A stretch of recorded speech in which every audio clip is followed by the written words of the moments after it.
So very very good morning to everyone. Online वालों आपको भी गुड मॉर्निंग। आज आज आप ही मुझे अच्छे दिखाई दे रहे हैं। चलिए, तो ऑनलाइन वालों और ऑफलाइन वालों, हम लोग थर्मोडायनेमिक्स में लास्ट क्लास में शायद वर्क पे बातें कर रहे थे, हाँ या ना। आज से आपको थर्मो का शॉर्ट नोट्स बनाना स्टार्ट करना है, जो मैं आपको होमवर्क भी दूंगा लास्ट में। और अभी तक हम जो पढ़ रहे थे उसमें क्या क्या हो चुका है मैं बता दूं। तो अभी हम केवल टर्मिनोलॉजी पढ़ रहे हैं बच्चों। ये थर्मो का नेचर है, थर्मो का स्वभाव है कि छोटे छोटे शब्द याद होते हैं, लेकिन उन शब्दों से जो कंसेप्ट बनते हैं, जो थ्योरी के सवाल बनते हैं, जो असर्शन रीजन बनते हैं, आप उन्हें तभी कर पाएंगे जब आप उन टर्म्स को ढंग से फील कर पाएंगे।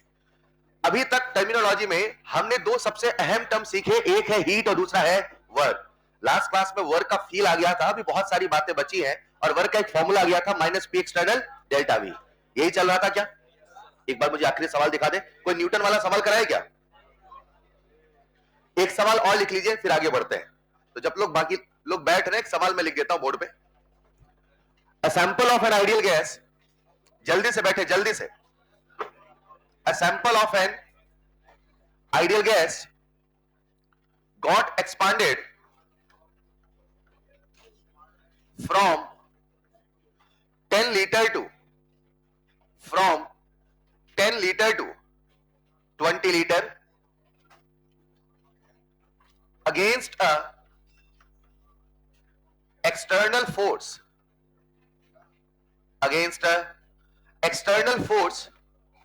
of 2 into 10 की power 5 Newton against a constant external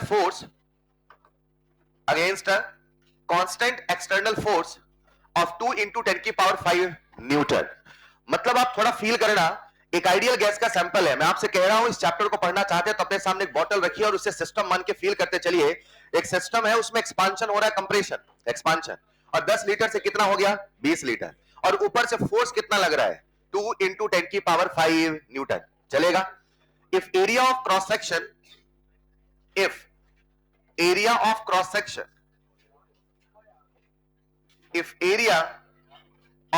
section of piston is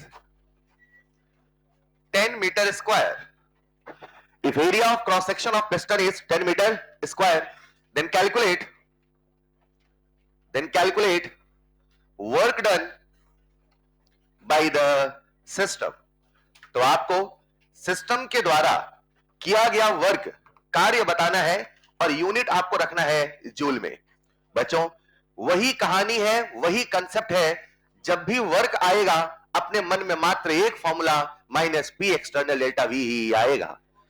अब आज इस प्रश्न में आपको उन्होंने एक्सटर्नल प्रेशर नहीं दिया है, एक्सटर्नल फोर्स दिया है। क्या हर बच्चे को सवाल का इमेजिनेशन आ चुका है? मैं आपसे कह रहा हूं फिर से, थर्मो में अगर फॉर्मूले बेस्ड सवाल आए तो कहीं नहीं फंसोगे, लेकिन अगर थ्योरी के असर्शन रीजन के सवाल आए, जो आते हैं, लास्ट ईयर नहीं आया है, इसका मतलब ये नहीं आएगा। तो आपको सोचना पड़ेगा, आपको अपनी रीजनिंग स्ट्रॉन्ग करनी पड़ेगी। समझ पा रहे? सामने चित्र बना के फील करके ही सवाल करते चले, minus P external delta we. लेकिन आज प्रश्न में उन्होंने हमें एक्सटर्नल प्रेशर नहीं दिया है, एक्सटर्नल फोर्स दिया है। तो बोलो करे तो क्या करे? एग्जैक्टली कल जब मैं डेरिवेशन बता रहा था, शायद वही कारण था, पूरा डेरिवेशन बता रहा था, वरना मैं सीधे फॉर्मूला भी लिख सकता था। Minus P external delta we बेटा फॉर्मूला होता है, याद कर लो। लेकिन नहीं बताया, वो आया कैसे। उसके पीछे कारण यही था कि ऐसे सवाल भी आपके पीवाईक्यू में है। अब ऐसे सवालों करने के लिए आपको उस लेवल तक जाना पड़ेगा, राइट? प्यारे बच्चों, आज प्रश्न में हमें पी एक्सटर्नल दिया है कि फोर्स दिया है? फोर्स। तो कल मैंने आपसे कहा था कि जो प्रेशर होता है, याद है क्या? वो क्या होता है प्यारे बच्चों? Force upon area. तो क्या मैं यहां से जहां प्रेशर है वहां फोर्स अपॉन एरिया लिख सकता हूं? तो जहां प्रेशर है वहां मैंने force upon area into delta we लिखा और सारी वैल्यू को पुट किया। बस एक चीज को देखना है आपको, आज फोर्स कितना लग रहा है? 2 into 10 की पावर 5 न्यूटन, हाँ या ना? और एरिया ऑफ क्रॉस सेक्शन कितना है? 10 मीटर स्क्वायर।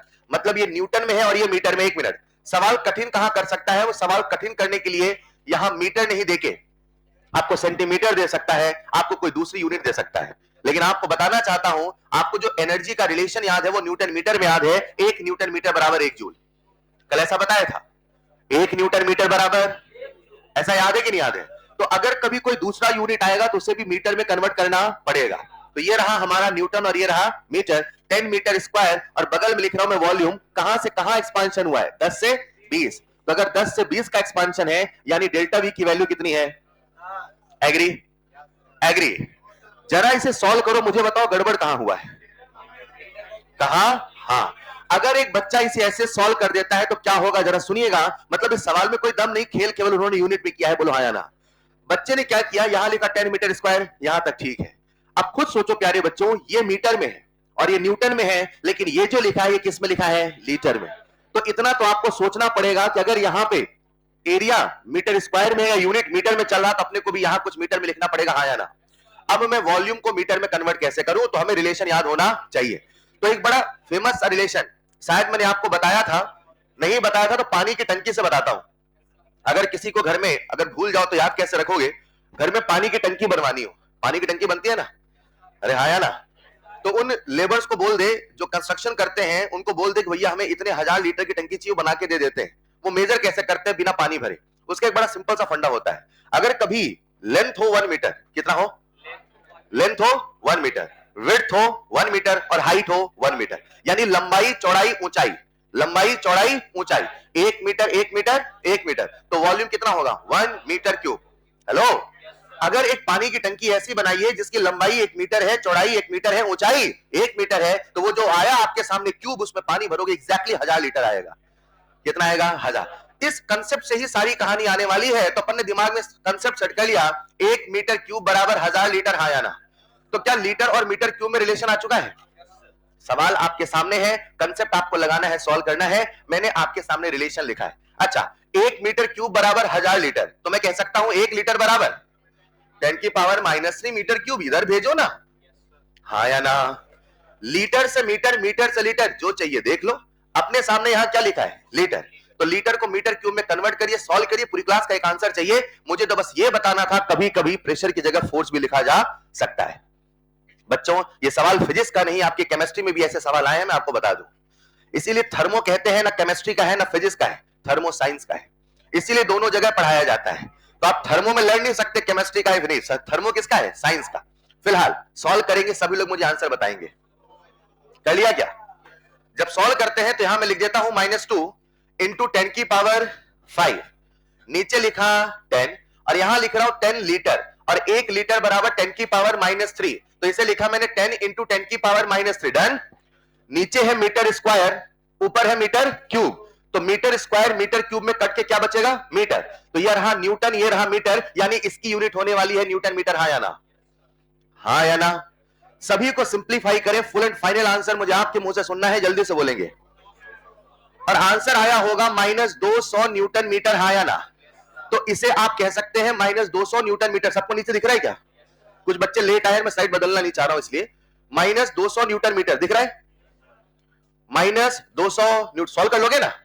इसको जब लिखोगे तो प्यारे बच्चों जो फाइनल आंसर आएगा आपके सामने वो आएगा 200 -200 जूल, हाँ या ना? अब बताओ आंसर में -200 जूल बोलूं कि 200 जूल? क्यों भाई? अब यहीं पे बच्चा परेशान होता है। कल मैंने एक सवाल कराया था, सवाल आपकी कॉपी में लिखा होगा, आप सब कल सवाल लिखे थे ना। तो जो एक सवाल कराया था उसमें बोला था work done by the system is 20 litre ATM. Work done by the system is, कल वाले सवाल, इस दोनों सवाल को मिक्स कर रहा हूं। पहले ये फंडा क्लियर कर लो, इसमें वर्क डन कितना है? -200 जूल। लेकिन आंसर आप -200 दोगे कि +200? क्योंकि सवाल हमसे क्या पूछा है? Work done by the system. तो जब ऑप्शन टिक करोगे, ऑप्शन -200 नहीं +200 टिक करोगे। यहां तक क्लियर? अब कंफ्यूजन कहां आता है? कल मैंने एक सवाल कराया था, अभी लौटता हूं। कल सवाल कराया था, उसमें मैंने सवाल क्या था याद दिला दूं। मैंने बोला था work done by the system is 20 litre ATM. Work done by the system is, कल आपकी कॉपी का सवाल है। और तब आपसे मैंने पूछा था what will be the final volume, what will be the final. तो आपने फॉर्मूला लगाया था W बराबर -P एक्सटर्नल डेल्टा V, और यहां जब W रखा था तो 20 नहीं रखा था, -20 रखा था। तो बच्चा मुझसे कहता है सर आपने तो कहा था बाय द सिस्टम होगा तो प्लस रखना। अरे नहीं भाई, समझो, मैं ये नहीं कह रहा हूं कि बाय द सिस्टम हो तो प्लस रखना। मैं कह रहा हूं अगर वर्क आपसे पूछा है, वर्क आपसे, और आपको ऑप्शन टिक करना है, उस केस में अगर केवल वर्क डन बोले, अगर केवल, कंप्रेशन में कोई लफड़ा नहीं है। लफड़ा कहां है? अरे कंप्रेशन तो प्लस है ना, ना बोले बोले प्लस ही है, ना बोले बोले, लफड़ा कहां है? अगर उसने बोला वर्क डन निकालो, क्या निकालो?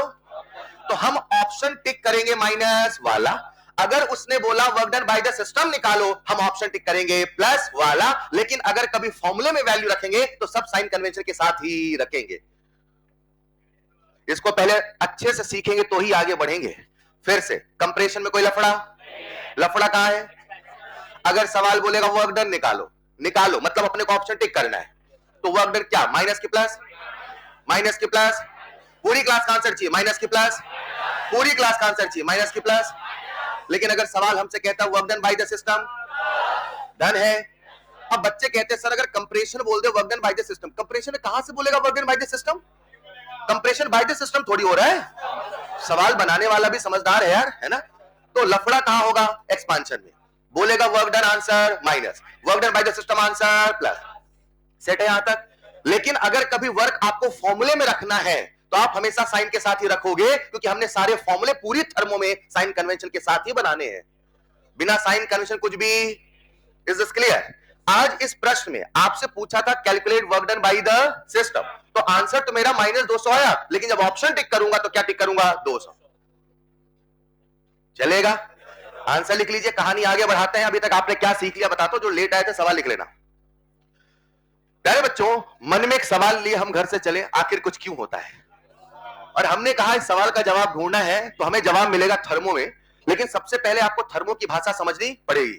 थर्मो की भाषा में हमने सिस्टम समझा, सिस्टम का स्टेट समझा, स्टेट को बदलने का तरीका समझा। अगर सिस्टम के स्टेट को बदलना है तो प्रोसेस करना पड़ेगा। क्या मेरी टेक्निकल भाषा समझ पा रहे हैं? If you want to change the state of a system, अगर आप किसी सिस्टम का स्टेट बदलना तो आपको प्रोसेस करना। जब प्रोसेस करते हो तो स्टेट वेरिएबल बदल, इसीलिए उसका स्टेट बदल, और स्टेट वेरिएबल बदलना है तो एनर्जी का एक्सचेंज करना पड़ेगा। एनर्जी एक्सचेंज के दो ही रास्ते, एक है हीट, दूसरा है वर्क, तीसरा कोई रास्ता नहीं, क्योंकि हमारा सिलेबस कैसा सिस्टम है? Close system. एग्री? अब खेल क्या होता है कि सर एनर्जी देने लेने के दो रास्ते, ठीक है, थोड़ा फील करना। या तो हीट देंगे या तो हीट, या तो वर्क करेंगे या तो वर्क। जब भी सर हम एनर्जी देते हैं या एनर्जी लेते हैं तो जो सिस्टम की एनर्जी है वो चेंज होगी। सर वो जो सिस्टम की एनर्जी है उसका क्या नाम है? वो जो सिस्टम की एनर्जी है, आज अगर मैं इसे सिस्टम कहता हूं तो सिस्टम में आइडियल गैस भरी है, उसकी अपनी पहले से कुछ एनर्जी होगी। आप जब उसको एनर्जी दोगे तो उसको एनर्जी मिलेगी, उससे एनर्जी लोगे तो उसकी एनर्जी, मगर कुछ एनर्जी पहले से है। बोलो हाँ या ना?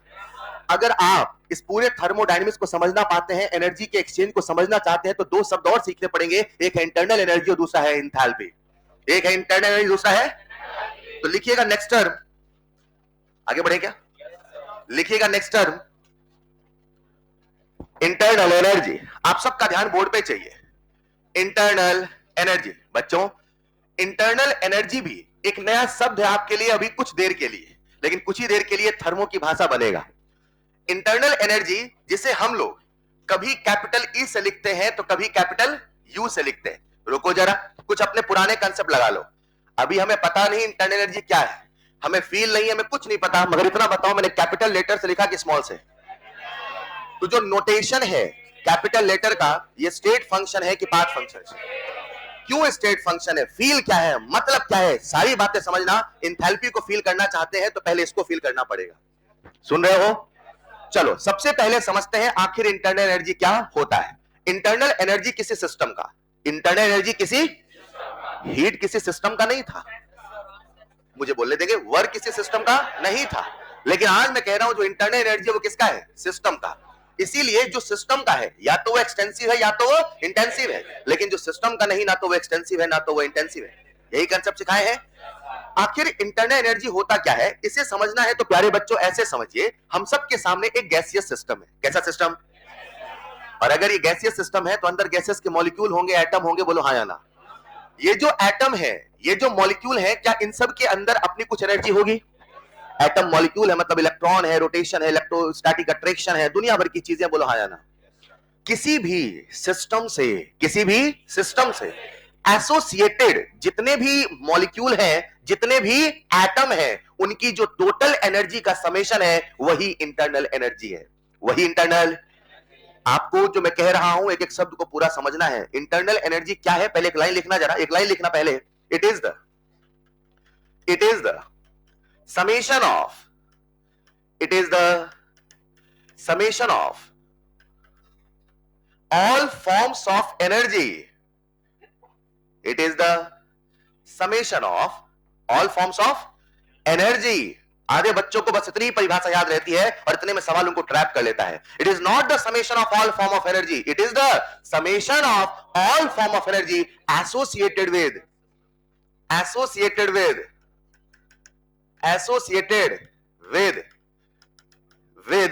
atoms and molecules. Associated with atoms and molecules of system. Associated with atoms and molecules of system. जितनी एनर्जी किसी भी सिस्टम के अंदर मौजूद एटम मॉलिक्यूल की है, वही टोटल एनर्जी, इंटरनल एनर्जी उस सिस्टम की है. उस इनिशियल एनर्जी कहा गया इंटरनल एनर्जी. क्या कहा गया? इसे ऐसे समझते हैं, जहां कहीं मास है, जहां कहीं मास मतलब मैटर, और मैटर भी अपने आप में एनर्जी का एक स्रोत है. जहां कहीं मास है वहां कुछ न कुछ एनर्जी है. जहां कहीं मास है वहां कुछ न कुछ. मेरी बात समझ पा रहे हैं क्या? क्योंकि जहां कहीं मास है वहां कहीं मैटर है, जहां कहीं मैटर है कुछ न कुछ एटम या मॉलिक्यूल है, और हर एटम मॉलिक्यूल की अपनी कुछ न कुछ एनर्जी. एग्री और नॉट? अगर आज इस गैसियस सिस्टम में मैं टोटल एनर्जी की बात करूं तो इस सिस्टम से एसोसिएटेड काइनेटिक एनर्जी हो सकती है, हो सकती है. इनकी अपनी पोटेंशियल एनर्जी हो सकती है, हो सकती है. इनकी अपनी न्यूक्लियर एनर्जी हो सकती है, हो सकती है. ऐसे न जाने कितनी एनर्जी हो सकती है जिसे हम जानते हैं, जिसे हम जानते भी नहीं है. साइंस अभी भी इवॉल्व हो रहा है. साइंस अभी जो आपके सामने है, एज पर थर्मो वो पूर्ण रूप नहीं है, वो अभी भी उसका अपूर्ण रूप है. कैसा रूप है? अपूर्ण. मैं अक्सर एग्जांपल लेता हूं जब थर्मो पढ़ाता हूं. आज से कुछ साल पहले, कोविड के पहले, एक पार्टिकल की खोज हुई जिसका नाम था बोसॉन पार्टिकल, जिसे गॉड पार्टिकल के नाम से भी जाना जाता था. हमेशा ऐसा आपको एटॉमिक स्ट्रक्चर पढ़ाया जाता है कि अगर कोई एटम है तो एटम के अंदर सबसे छोटा पार्टिकल है क्वार्क. कौन सा है? क्वार्क. लेकिन लोगों के मन में सवाल आया, क्वार्क कहां से आया? ये पूरे ब्रह्मांड में जो मास आ रहा है, जो मास की उत्पत्ति हो रही है, आ कहां से रही है? किसी ने कहा एटम. बोले एटम से छोटा क्या है? तो कहानी कहां पहुंची थी? क्वार्क. लेकिन फिर सवाल आया, क्वार्क कहां से आया? क्वार्क कहां से आया? तो कोविड के पहले की ही खोज है, बहुत बड़ी खोज थी, अपने आप में इतिहास में सबसे बड़ी खोजों में एक है. उसे कहा गया बोसॉन पार्टिकल. क्या बोला गया? Boson particle is the reason behind mass. अगर कहीं मास आता है उसका कारण दिया गया बोसॉन पार्टिकल. उसकी टेक्निकलिटी मत जाओ, मैं कहना क्या चाहता हूं ये समझना. आज भी साइंस इवॉल्व हो रहा है. आज इस सिस्टम के अंदर कितनी एनर्जी है हम काइनेटिक जानते हैं, पोटेंशियल जानते हैं, फलाना ढिमकाना जानते हैं, लेकिन फिर भी हम सब कुछ नहीं जानते. बोलो हाँ या ना? लेकिन थर्मो कहता है किसी भी सिस्टम के अंदर जितनी भी एसोसिएटेड एटम मॉलिक्यूल है, जितनी भी टोटल एनर्जी, चाहे आप जानते हो चाहे आप नहीं जानते हो, उस सभी एनर्जी का समेशन को क्या बोला गया? Internal energy. क्या बोला गया? क्या बोला गया? मगर उसे सिस्टम का होना पड़ेगा. मगर उसे आज अगर मैं इसे सिस्टम कहता हूं तो इस सिस्टम के अंदर क्या एटम मॉलिक्यूल होंगे? क्या प्यारे बच्चों, उनकी अपनी एनर्जी होगी. अच्छा, जब मैं काइनेटिक कहता हूं, आप सबने फिजिक्स में पढ़ा होगा, translatory, rotatory, vibratory, degree of freedom निकाला होगा. मतलब काइनेटिक के भी दुनिया भर के हिस्से हैं. बोलो हाँ या ना? पोटेंशियल के भी दुनिया भर के हिस्से हैं. अरे यस और नो? मतलब एनर्जी इतनी हो सकती है जो आपकी सोच के परे है, लेकिन उस सिस्टम का होना. आज ये सिस्टम यहां पे रखा है स्पेस में, तो क्या अंदर से नीचे से उसे ग्रेविटेशनल फोर्स लग रहा है? क्या ग्रेविटेशनल फोर्स भी इसकी एनर्जी में कंट्रीब्यूट कर रहा है? लेकिन बताओ, जो ग्रेविटेशनल एनर्जी है वो इसके इंटरनल एनर्जी में काउंट होगा कि नहीं होगा? नहीं होगा, क्योंकि वो सिस्टम का नहीं है. जैसे ग्रेविटेशनल फोर्स हटेगा वैसे वो वाला फैक्टर भी हटेगा. तो जो टेम्पररी है वो कभी इंटरनल एनर्जी का हिस्सा नहीं है. एक सवाल आता है कि क्या अगर कहीं से एक्सटर्नल फोर्स से सिस्टम को एनर्जी दी गई, सिस्टम को एनर्जी, तो क्या उसे इंटरनल एनर्जी का हिस्सा माना जाए? ऐसे नहीं. अगर जो एनर्जी दी गई वो सिस्टम की हो गई, अगर जो एनर्जी वो सिस्टम की, तो वो इंटरनल एनर्जी का हिस्सा माना. लेकिन अगर एक्सटर्नल फोर्स हटते ही वो भी हट गया तो फिर वो इंटरनल एनर्जी का हिस्सा नहीं माना. फॉर एग्जाम्पल, आप सब अगर ऐसा पढ़े, ऐसा सोचे, आप सब फिजिक्स में पढ़ते प्यारे बच्चों, इमेजिन करते एक छोटा सा बॉक्स है. क्या ये? और इसमें गैसेस के मॉलिक्यूल हैं. किसके मॉलिक्यूल हैं? इसे हमने कार्ट में रखा है और लेट्स इमेजिन कार्ट मूव करने लगा, मतलब ये कार्ट मोशन में आ चुका है. कहां आ चुका है? मोशन में. मेरी बातें थोड़ी फिजिक्स की लग रही है, ये फिजिक्स नहीं साइंस की बातें हैं, क्योंकि थर्मो ना केमिस्ट्री का ना फिजिक्स का. किसका है? साइंस का. तो जब ये कार्ट मोशन में जाएगा, कहां जाएगा? मोशन में. तो बताओ, अंदर जो पार्टिकल है क्या उनके अंदर भी कुछ ना कुछ मोशन आएगा? कुछ ना कुछ उनकी भी वेलोसिटी आएगी. लेकिन जैसे ही कार्ट रुकेगा उनकी वेलोसिटी रुक जाएगी, हाँ या ना?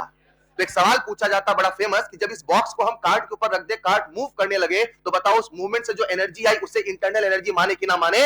ना माने, क्योंकि जैसे ही वो मोशन खत्म होगा वैसे वो भी खत्म हो। कहानी का निष्कर्ष है, इंटरनल एनर्जी में केवल वही काउंट होगा जो सिस्टम का है, जो सिस्टम का बाहर वाला तब काउंट होगा जो सिस्टम के अंदर इंक्लूड होगा, सिस्टम के अंदर परमानेंट होगा, जो टेम्पररी है वो सिस्टम की internal energy. Is this clear? Copy में कैसे लिखेंगे, लिखते चलना, थोड़ा जल्दी लिखना बच्चों, जैसा बोर्ड लिखा है छापा मार खेलेंगे। तो internal energy is the summation of all forms of energy associated with atoms and molecules of system. मगर आपको याद रखना है इस इंटरनल एनर्जी में क्या इंक्लूडेड नहीं है, इस इंटरनल एनर्जी में क्या इंक्लूडेड नहीं है, इस इंटरनल एनर्जी में क्या इंक्लूडेड नहीं है। तो बड़ा सिंपल सा एक्सप्लेनेशन है, जो सिस्टम का नहीं है वो इंटरनल एनर्जी में इंक्लूडेड नहीं है। अरे हाँ या ना? एक लाइन लिख लेना, एक्सटर्नल फोर्स जो टेम्पररी इफेक्ट डालते हैं, एक्सटर्नल फोर्स जो टेम्पररी इफेक्ट, टेम्पररी मतलब कुछ समय के लिए, एक्सटर्नल फोर्स जो टेम्पररी इफेक्ट डालते हैं वो इंटरनल एनर्जी में काउंट नहीं होते। एक्सटर्नल फोर्स जो टेम्पररी इफेक्ट डालते हैं वो इंटरनल एनर्जी में काउंट नहीं होते हैं। उदाहरण के तौर पे ग्रेविटेशनल एनर्जी एक बहुत फेमस सवाल है। तो ग्रेविटेशनल एनर्जी भले सिस्टम में लगातार लग रही है मगर फिर भी वो इंटरनल एनर्जी का हिस्सा नहीं है, क्योंकि जैसे ग्रेविटेशनल फोर्स खत्म होगा वैसे वो वाला हिस्सा भी खत्म होगा। नहीं समझे? तो सिस्टम में केवल वही काउंट होगा जो सिस्टम का है। Is this clear? रुको जरा, इसकी जो परिभाषा है वो क्या कहती है? It is a summation of all forms of energy. थोड़ा सोचने वाला दिमाग चाहिए भाई साहब। It is a summation of, मतलब किसी सिस्टम में जितनी तरह की एनर्जी का समेशन हो सकता है वो सबको जोड़ दो, क्या मिलेगा? यू। क्या मिलेगा? इसका नाम ही रखा गया यू। ये यू है। क्या है ये? यू। यू समझ पा रहे ना? मतलब जो अपने आप में वो यही है। हाँ या ना? एक सवाल पूछता हूं, इसकी परिभाषा सुन के क्या लग रहा है? इसे मेजर करना आसान है कि बड़ा मुश्किल है? लिखिएगा next point, absolute value of E. Point बना के लिखते चलना, ठीक है? एब्सोल्यूट, ये ग्राम इक्विवेलेंट लिखा है क्या? क्या लिखा है? केमिस्ट्री वाले मास्टर से ग्राम इक्विवेलेंट समझ में आता है? लिख लो, पूरा लिख लो भाई। ग्रेविटेशनल एनर्जी, मतलब हम ग्रेविटेशनल एनर्जी बोले तो भी आप ग्राम इक्विवेलेंट सोचते हैं। तो ऐसे बहुत सारे हो सकते हैं सवाल, आपको देखने को मिलेंगे। फिलहाल तो मैंने कहा इसकी परिभाषा से ही ऐसा लग रहा है इसे मेजर करना बहुत मुश्किल है। तो लिखिएगा next point, absolute value of E can not be measured. Absolute value of E, कभी मैं ई बोलता हूं कभी मैं यू, कोई दिक्कत तो नहीं? Absolute value of E can not be measured. हम जो भी इंटरनल एनर्जी है उसकी एब्सोल्यूट वैल्यू तो नहीं निकाल सकते हैं, लेकिन ये थर्मो का जादू है, ये थर्मो का मैजिक है कि हम क्या कैलकुलेट कर सकते हैं? Delta E. तो लिखना next point, with the help of thermodynamics, with the help of thermodynamics हम थर्मो की मदद से डेल्टा ई कैलकुलेट कर सकते हैं। कैसे? बस कुछ ही देर में बताने वाला हूं, कुछ ही देर में। With the help of thermodynamics we can calculate delta E. Hello, जिसकी परिभाषा ही बहुत कठिन थी, जिसे सोचना ही बड़ा मुश्किल था, उसको कैलकुलेट नहीं कर सकते थे, मगर उसमें कितना चेंज आएगा ये बता सकते हो। We can calculate delta E. बोलो हाँ या ना? अरे हाँ या ना? एक सवाल पूरी क्लास से पूछता हूं, मुझे बताओ अगर सिस्टम के अंदर केवल एक ही एटम है, कितने एटम है? तो उसकी अपनी कुछ इंटरनल एनर्जी होगी। लेकिन अगर सिस्टम के अंदर 100 एटम है, कितने हैं? कितने एटम है? तो उसकी इंटरनल एनर्जी ज्यादा होगी कम होगी? फील करके बताना। इंटरनल एनर्जी है क्या? It is the summation of associated with, तो एटम्स एंड मॉलिक्यूल ज्यादा होंगे तो इंटरनल एनर्जी भी, मतलब मैटर बढ़ेगा तो इंटरनल एनर्जी, मतलब quantity of amount of substance पे डिपेंड किया कि नहीं किया? तो बताओ ये एक्सटेंसिव है इंटेंसिव है? लिखिएगा next point, it is extensive. अरे सुनो ना, ये एक्सटेंसिव प्रॉपर्टी है क्या? तो क्या इसमें अलजेब्रा के नियम चलेंगे? क्या इंटरनल एनर्जी को जोड़ा जा सकता है? इंटरनल एनर्जी को जोड़ा भी जा सकता है, घटाया भी जा सकता है, क्योंकि कैसी प्रॉपर्टी है? एक्सटेंसिव। ये सिस्टम का कि सराउंडिंग का? किसका है ये? सिस्टम का। हर सिस्टम की अपनी एक इनिशियल एनर्जी है जिसका नाम है इंटरनल एनर्जी। मुझे बताओ प्यारे बच्चों, ये स्टेट फंक्शन है कि पाथ फंक्शन? लिखते चलना। क्या प्यारे बच्चों ये स्टेट फंक्शन है? अगर स्टेट फंक्शन है तो कहने का मतलब क्या है, इसे थोड़ा फील करिएगा। इमेजिन करते प्यारे बच्चों, इनिशियल स्टेट, क्या वर्ड बोला मैंने? और फाइनल स्टेट। इनिशियल स्टेट और फाइनल स्टेट अगर सेम हो जाए, कैसा हो जाए? रुको रुको, क्या सेम हो जाए? इनिशियल स्टेट और स्टेट क्या है? अवस्था। किसकी अवस्था? सिस्टम की। मतलब सिस्टम की इनिशियल अवस्था, सिस्टम की अंतिम अवस्था, सिस्टम का इनिशियल कंडीशन, सिस्टम का फाइनल कंडीशन। सिस्टम का स्टेट कैसे बताते हो? स्टेट वेरिएबल के फॉर्म। मतलब अगर PVTN सेम हो जाए तो कह देना इनिशियल फाइनल स्टेट सेम हो गया, और अगर इनिशियल फाइनल स्टेट सेम हो गया तो स्टेट फंक्शन बदलने वाला। क्या मेरी बात समझ पा रहे हैं? अगर इनिशियल स्टेट और फाइनल स्टेट सेम है तो जितने भी स्टेट फंक्शन है, आज आपने सुना है इंटरनल एनर्जी, उसमें जो चेंज आएगा क्या वो जीरो आएगा? अगर यहां इवन है तो यहां पे भी इवन है, तो माइनस करोगे तो कितना आएगा? जीरो। डेल्टा का मतलब, चेंज का मतलब फाइनल माइनस इनिशियल। बिल्कुल एक सिंपल सा कंसेप्ट चल रहा है, चेंज मतलब फाइनल माइनस। लिखिएगा नेक्स्ट पॉइंट, लिखते चलना। If initial state is equal to final state then delta E बराबर जीरो। हां ये सच है कि हम इंटरनल एनर्जी को मेजर नहीं कर सकते हैं, मगर हर सिस्टम की अपनी इंटरनल एनर्जी होती है। लेकिन हम किसे मेजर कर सकते हैं? डेल्टा ई को। कैसे मेजर करते हैं अभी बताता हूं। उसके पहले बच्चों, जैसा कि मैंने कहा, हमारा जो सिलेबस है, हमारा जो, या तो वो गैसियस सिस्टम है या तो वो रिएक्शन है, या तो वो फील कराने के लिए दुनिया से फील कराते हैं, थर्मो, क्योंकि फील यहीं से आता है। लेकिन जब पढ़ते हैं तो हमारा सिलेबस क्या है? एक है गैसियस सिस्टम और दूसरा है केमिकल रिएक्शन। इमेजिन करते प्यारे बच्चों, हम सबके सामने एक आइडियल गैस का सिस्टम है। कैसा सिस्टम? रुको रुको, ये आइडियल गैस क्या होती है? वो जो नहीं होती है। कंसेप्ट समझते हैं? कंसेप्ट, विचार समझते हैं? कहते हैं ना ये कंसेप्ट कार है, सुना होगा आपने। अगर किसी बच्चे को वो कार वार की फोटो लगाते हैं ना बच्चे अक्सर, ऐसा शौक वगैरह है आपको? है। तो बच्चे क्या करते हैं, कभी ऐसा सुना होगा आपने, ये BMW की कंसेप्ट कार है, उड़ने वाली कार है, आज तक कभी दिखी नहीं होगी आपको।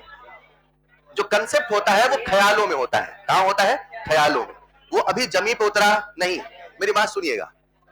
तो जो कंसेप्ट है वो केवल एक थॉट है, वो केवल एक विचार है, वो केवल एक आइडिया है, वो रियलिटी नहीं है। आइडियल गैस कोई रियल गैस नहीं है, आइडियल गैस एक कंसेप्ट है।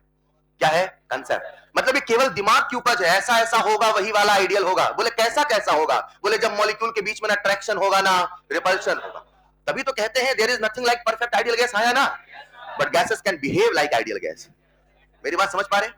तो इमेजिन करते हैं, हमने, मेरी बातों को समझना, हमने आइडियल गैस लिया। क्या लिया? मतलब क्या लिया? समझना। लेकिन ऐसा आपको पढ़ाया जाता है, अगर कोई आइडियल गैस है, कौन है? Ideal gas. तो ये यहां पे आइडियल गैस है, और आइडियल गैस अगर है प्यारे बच्चों, तो आप सब जानते हैं ये जो आइडियल गैस है इसकी अपनी काइनेटिक एनर्जी है, बोलो हाँ या ना? और इसकी पोटेंशियल एनर्जी है कि जीरो है? ऐसा आपको पढ़ाया होगा शायद फिजिक्स में, वो काइनेटिक थ्योरी ऑफ गैसेस में। किसी भी आइडियल गैस की जो पोटेंशियल एनर्जी है कितनी मानते हैं? जीरो। अब इसका रीजन मैं नहीं दूंगा, होता है बेटा, मान लेना, ठीक? यानी कि किसी भी आइडियल गैस की, किसी भी जो एनर्जी है that is the function of only of kinetic energy. बोलो ना, किसका? गैस का, क्या आइडियल गैस का? बहुत ध्यान सवाल पढ़ना, कभी सवाल आइडियल गैस बोलेगा, कभी सवाल रियल गैस बोलेगा। रियल गैस की energy is the function of kinetic energy only. Real gas की एनर्जी और भी न जाने कितने फैक्टर है। मैं किसकी बातें कर रहा हूं? अगर कोई आइडियल गैस है तो क्या उसका केवल काइनेटिक एनर्जी होगा? और ऐसा आपको उसी काइनेटिक थ्योरी में पढ़ाते हैं जो काइनेटिक एनर्जी है। ए भैया, ये क्या लिखा है? जो काइनेटिक एनर्जी है is the function of temperature only. Is the function of temperature. Temperature नहीं बदला तो के ही नहीं बदला, के ही नहीं बदला तो एनर्जी नहीं बदला। बोलो हाँ या ना? वैसे तो इंटरनल एनर्जी की परिभाषा है, it is the summation of all forms of energy associated with atom and molecule. लेकिन आइडियल गैस के अंदर केवल एक ही एनर्जी है, दैट इज काइनेटिक एनर्जी। मतलब for ideal gas I can say U बराबर K। ये U क्या है? इंटरनल एनर्जी किसके बराबर है?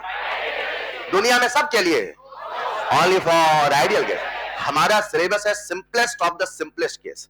हमारा सिलेबस क्या है? Simplest of the simplest case. दुनिया में न जाने कितनी गैस हो सकती थी, आप कौन सी गैस पढ़ रहे हो? Ideal gas. ज्यादा क्लियर है? अगर टेम्परेचर नहीं बदला, टेम्परेचर, तो काइनेटिक एनर्जी नहीं, अगर कभी टेम्परेचर हो गया कांस्टेंट, टेम्परेचर हो गया क्या कांस्टेंट, तो अगर टेम्परेचर कांस्टेंट हो गया, पूरी क्लास का ध्यान चाहिए, अगर टेम्परेचर, तो काइनेटिक एनर्जी बदला कि नहीं बदला, यानी जो डेल्टा के ई होगा, जो चेंज इन काइनेटिक, क्या वो जीरो होगा, यानी जो डेल्टा यू होगा क्या वो भी जीरो होगा, यानी मैं कह सकता हूं टेम्परेचर कांस्टेंट होना, यानी मैं कह सकता हूं आइसोथर्मल प्रोसेस में, क्या बोला, क्या सबको आइसोथर्मल प्रोसेस याद है, कौन कौन कांस्टेंट है, टेम्परेचर भी कांस्टेंट है, मोल भी कांस्टेंट है, मोल तो कभी बदल ही नहीं रहा है, बदल कौन सकता था, टेम्परेचर, लेकिन हमने कैसे कराया, मगर सिस्टम कौन है, तो अगर टेम्परेचर कांस्टेंट है, आइसोथर्मल प्रोसेस हुआ है, तो काइनेटिक एनर्जी बदलने वाला, मतलब डेल्टा यू बदलने वाला, तो मैं कह सकता हूं आइसोथर्मल प्रोसेस के लिए डेल्टा यू बराबर zero, only for ideal gas, only for, यहां तक फंडा क्लियर है, लिखते चलिएगा, हाँ बस छापा मार खेलो बेटा। हाँ ये सच है कि किसी भी आइडियल गैस की जो इंटरनल एनर्जी है वो केवल टेम्परेचर पे डिपेंड करती है, तो फिर ये बता दो बच्चों, टेम्परेचर बढ़ेगा तो काइनेटिक एनर्जी बढ़ेगी घटेगी, क्या बात है, और टेम्परेचर घटेगा तो काइनेटिक एनर्जी, अब यहां आपका मुझे फील चाहिए, टेम्परेचर बढ़ेगा तो काइनेटिक एनर्जी बढ़ेगी, मतलब इंटरनल एनर्जी बढ़ेगी, हेलो, टेम्परेचर घटेगा मतलब काइनेटिक एनर्जी घटेगी, मतलब इंटरनल एनर्जी घटेगा, समझते हैं। आज मेरा बोतल नहीं आया क्या, आ गया,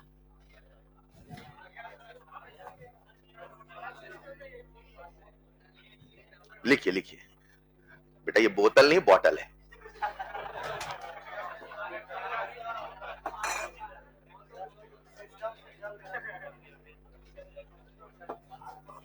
आइए मुझे आप सबका ध्यान चाहिए, इमेजिन करते प्यारे बच्चों, किसी बंदे ने ऐसा प्रोसेस किया, किसी बंदे ने कि सिस्टम का टेम्परेचर बढ़ गया, सिस्टम का टेम्परेचर, ये लिख लिया होगा, अच्छा नहीं लिखा बेटा कोई दिक्कत नहीं, इधर भी जगह है अभी मेरे पास, आइए, वो मुझे नहीं आता बेटा, आइए, तो इमेजिन करते हैं किसी बंदे ने ऐसा प्रोसेस किया, क्या किया, प्रोसेस ऐसा किया कि सिस्टम का टेम्परेचर बढ़ गया, अभी कुछ देर में होगा हीटिंग इफेक्ट, कूलिंग इफेक्ट, ठीक फील चाहिए, सिस्टम का टेम्परेचर, सबको फील आ रहा है ना, जब सिस्टम का टेम्परेचर बढ़ा तो बताओ, अच्छा आइडियल गैस है, अभी आइडियल गैस के अलावा कुछ होगा तो मैं बोलूंगा, नहीं बोलूंगा तो आइडियल गैस ही है, वही हमारा सिलेबस है, राइट, अगर इसका टेम्परेचर बढ़ गया मतलब काइनेटिक एनर्जी, मतलब इसका इंटरनल एनर्जी, इंटरनल एनर्जी बढ़ गया मतलब जो U1 था और जो U2 है उसमें कौन बढ़ा, U2 बढ़ा, तो जो डेल्टा यू होगा वो पॉजिटिव की नेगेटिव, यानी मैं कह दूं अगर कभी टेम्परेचर बढ़ेगा तो delta U greater than zero, और अगर कभी टेम्परेचर घटेगा तो delta U less than zero, only for ideal, लिख लो।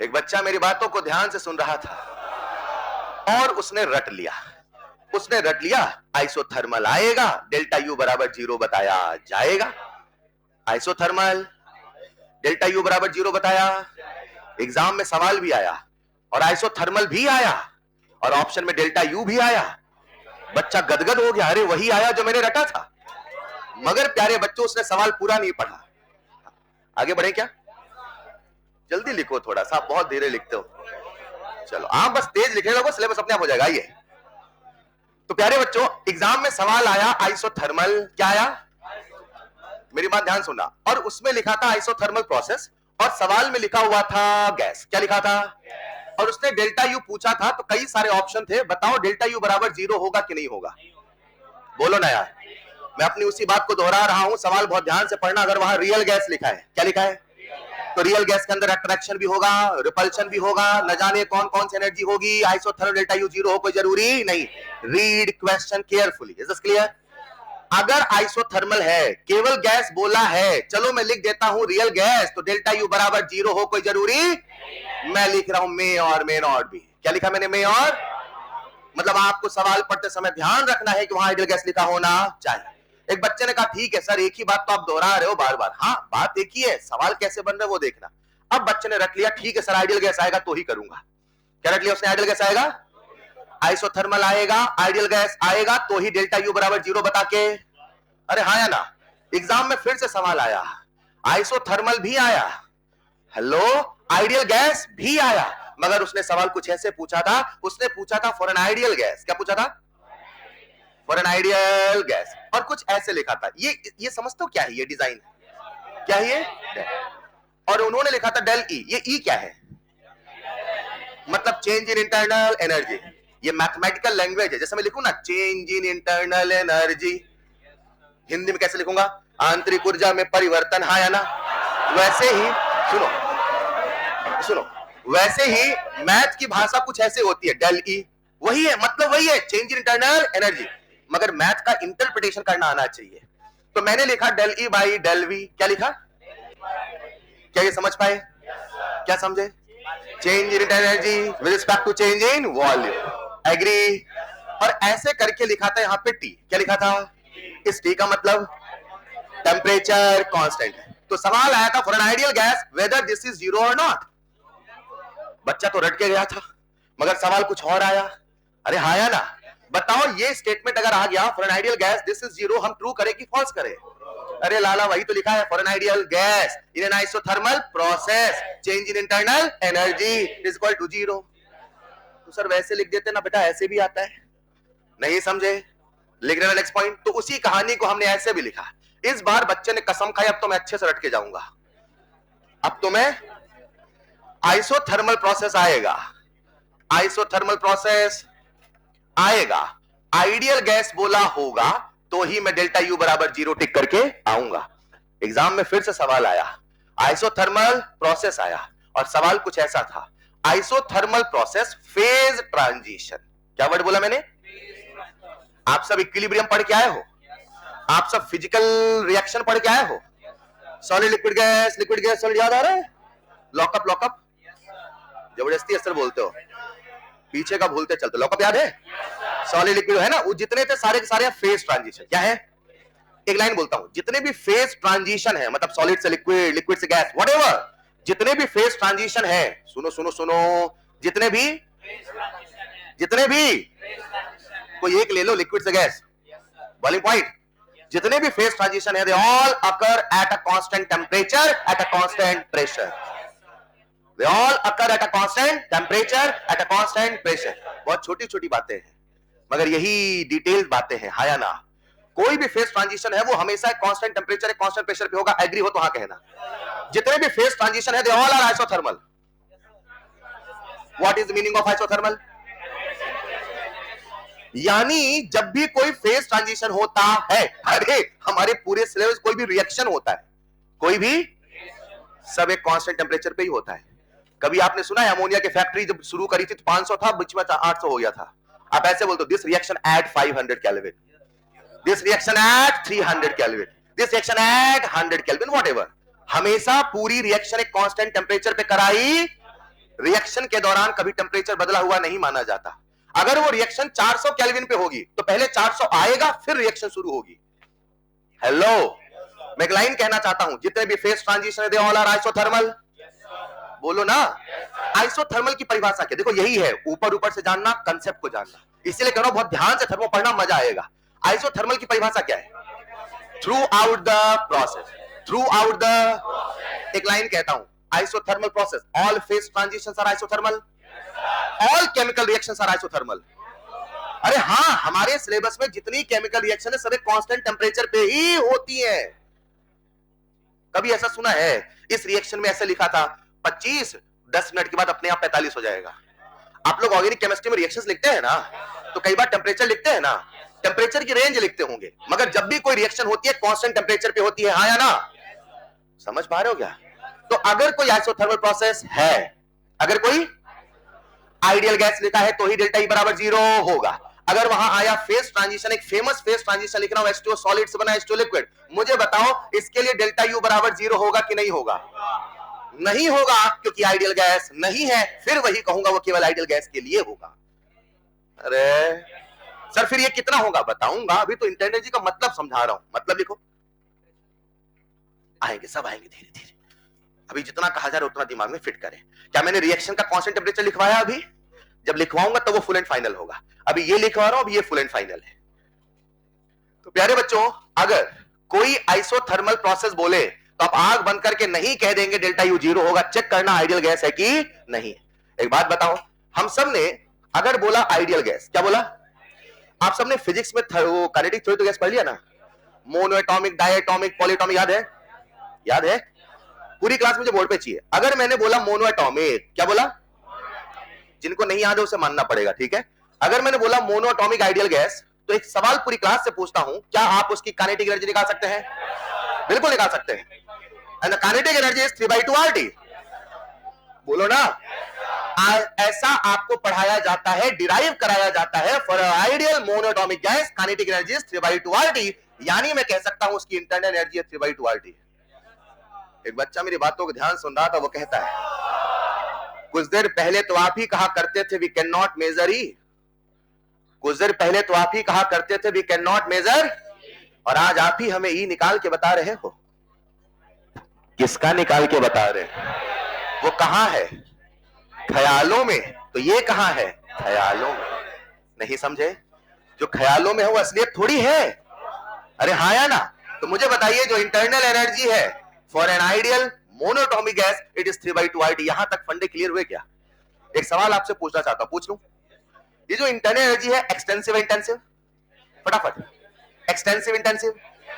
State function path function? कौन है? क्या हम ई निकाल सकते हैं? रियलिटी में ई निकाल नहीं सकते। किसका निकाल दो? आइडियल गैस का। वो कोई रियलिटी नहीं हुआ। Whether we can measure E, we can measure delta E. अब डेल्टा ई कैसे मेजर करें ये भी तो सिखाना पड़ेगा। तो आओ चलते हैं डेल्टा ई के मेजरमेंट पे। उसके पहले एक पॉइंट लिखा दूंगा, भी फैक्ट मान के चलना, ताकि जब नोट्स रिवाइज करो तो अच्छा लगे नोट्स पढ़ने में, ठीक है? ये लिख लिया है? For an ideal monoatomic gas internal energy is 3/2 RT। तो प्यारे बच्चों, हम ई नहीं निकाल सकते, डेल्टा ई निकाल सकते हैं।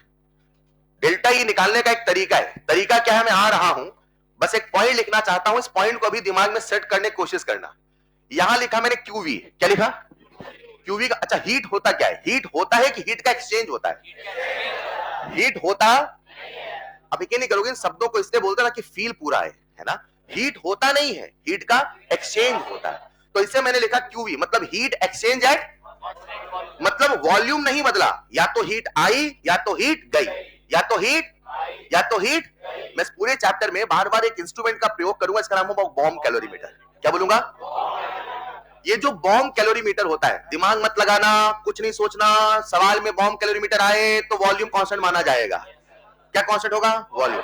तो अगर कभी आपने सवाल में बॉम्ब कैलोरीमीटर सुना तो वहां होगा कांस्टेंट वॉल्यूम, और कांस्टेंट वॉल्यूम में जो भी हीट का एक्सचेंज होगा वही इंटरनल एनर्जी के बराबर होगा। ऐसा क्यों होगा? अभी फील कराता हूं, लिखिएगा next point. In bomb calorimeter, in bomb calorimeter, in bomb calorimeter delta U is measured.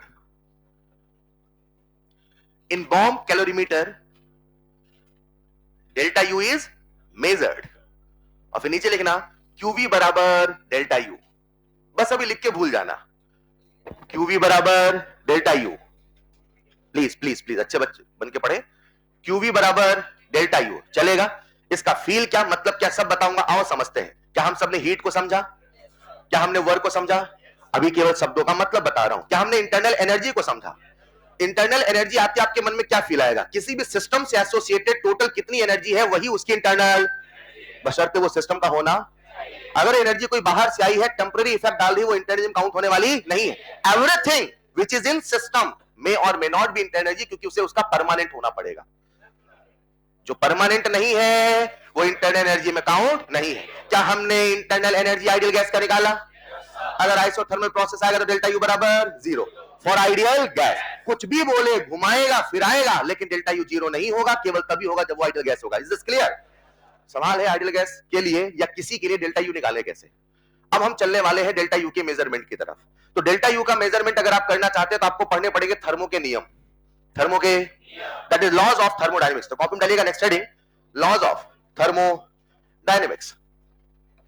Laws of thermodynamics. बच्चों, लॉज समझते हैं ना आप लोग? लॉ बोले तो नियम, लॉ बोले तो कहते हैं, मैं एक एसएसटी की बात कर रहा हूं, ऐसा आपने एसएसटी में सुना होगा, पढ़ा होगा। कहते हैं नियम कानून, लॉ मतलब कानून है ना। कहते हैं नियम कानून पढ़ने का भी एक कानून होता है। तो अगर कोई कॉन्स्टिट्यूशन पढ़ता है तो उसकी पहले पढ़ाई होती है, पहले आप जानो इसका कैसे इंटरप्रिटेशन करना है। मतलब अगर कभी कॉन्स्टिट्यूशन कोई पढ़े, कोई नियम कानून पढ़े तो उसका एक नियम है कि बेटा ऐसे ऐसे ही पढ़ना है। इन द सेम वे हम लोग कौन सा चैप्टर पढ़ रहे हैं? थर्मो। उसमें हम क्या पढ़ने वाले? लॉ। लॉ पढ़ने की आवश्यकता क्यों आई? क्योंकि हम क्या निकालने वाले? Delta U. अरे क्या निकालने वाले? Delta U. तो डेल्टा यू निकालने के पहले लॉ पढ़ना पड़ेगा, और लॉ पढ़ने के पहले भी आपको क्या सोच के पढ़ना है पहले वो समझना पड़ेगा। अरे किसी मूवी के पहले डिस्क्लेमर आता है ना, तो लॉ के पहले का डिस्क्लेमर लिखना जरा। हाँ, किन किन बातों पे आधारित है? नंबर 1, जितने भी थर्मो के लॉज हैं, they all are based on human experiences. They all are based on human experiences. मतलब आप अगर मुझसे कहो सर इसको प्रूफ करके बताओ, तो मैं आपसे कहूंगा बेटा आप मुझे इसे फील करके बताओ। अगर आप मुझसे कहोगे सर आप इसे प्रूफ करके बताओ, तो मैं आपसे कहूंगा बेटा इसे फील करके बताओ, और आपको फील आ जाएगा, मैं कहूंगा बेटा यही इसका लॉ है। नहीं समझे? जितने भी लॉज हैं वो सब कैसे बेस्ड हैं? ह्यूमन। एक बच्चा मुझे कहे सर हीट फील करके बताओ, मैं फील नहीं समझे, फील कर सकते हैं। कोई बोले हीट प्रूफ करके बताओ, तो हीट प्रूफ कहां से होगी? क्या समझ पा रहे हैं मेरी बात को? तो जितने भी लॉज हैं वो सब किस पे बेस्ड हैं? अरे हाँ या ना? यानी कि अगर आपको एक्सपीरियंस नहीं हो रहा तो फिर लॉ समझ में आने वाला भी नहीं है, और एक्सपीरियंस हो जाएगा। थोड़ा बहुत एक्सपीरियंस तो है ही। All laws are based on human experiences. मैं इसलिए ये पॉइंट नहीं बता रहा हूं, इसलिए बता रहा हूं, सुनिएगा। एनसीईआरटी लिखती है जब भी कभी कोई लॉ लगाना है, जब भी कभी कोई लॉ लगाना है, तो उसकी एक शर्त है, उसकी एक कंडीशन है। जैसे मान लो ये मेरा सिस्टम है, देखो देखो क्या है प्यारे बच्चों, ये सिस्टम, और आप इस सिस्टम में कोई लॉ लगाना चाहते हैं। कितने लॉ है बताऊंगा। तो जब भी कोई लॉ अप्लाई करोगे उसकी एक शर्त है। शर्त यह है कि उस सिस्टम को होना पड़ेगा इक्विलिब्रियम पर। कहां होना पड़ेगा? Any thermodynamic laws are applicable when the system is at equilibrium. जब कोई प्रोसेस हो रहा होता है उस समय कभी भी कोई लॉ अप्लाई नहीं होता है। जब कुछ हो रहा है तो किसी भी थर्मो का लॉ नहीं चलेगा। थर्मो का लॉ तभी चलेगा जब सिस्टम इक्विलिब्रियम पे है, सब कुछ थमा थमा सा है, या तो इनिशियल कंडीशन या तो फाइनल कंडीशन। डन। तो जितने भी लॉ पढ़ने वाले हैं उनमें उन दो बातों का ध्यान रखना। एक, आप कभी मुझसे किसी का मैथमेटिकल प्रूफ मत मांगना क्योंकि है ही नहीं। नंबर 2, आपको यह समझना पड़ेगा जब भी हम थर्मो के लॉ लगाएंगे तो system must be at equilibrium. तो लिखना number 1 based on human experiences, and number 2 system must be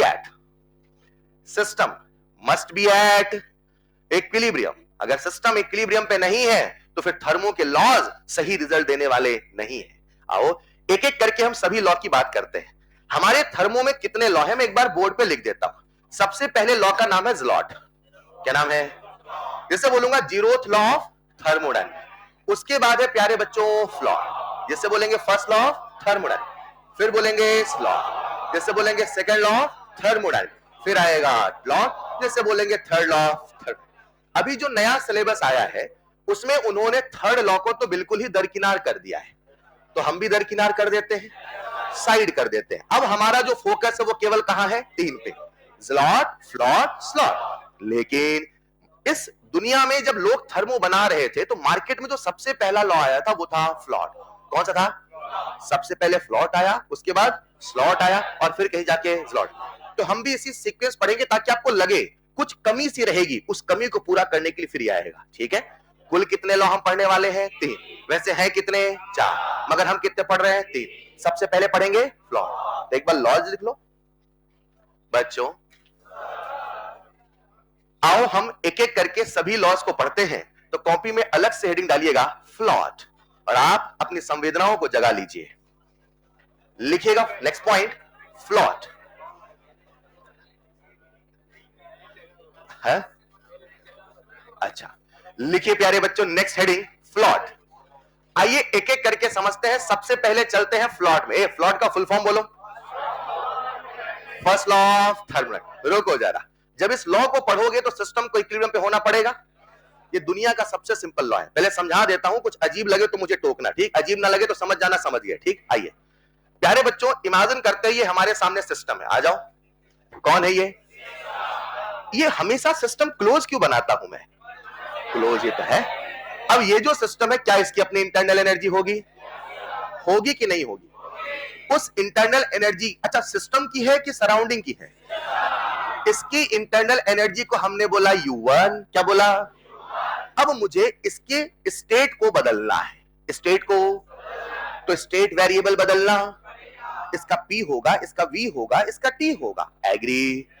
लेकिन स्टेट वेरिएबल अपने आप बदलने वाला, मुझे उसके लिए प्रोसेस करना। अब मैंने इसमें प्रोसेस किया, तो प्रोसेस में एनर्जी का क्या करूंगा, एक्सचेंज। प्रोसेस जितने भी हैं वो करने के दो तरीके, या तो होगा रिवर्सिबल या तो होगा इरिवर्सिबल।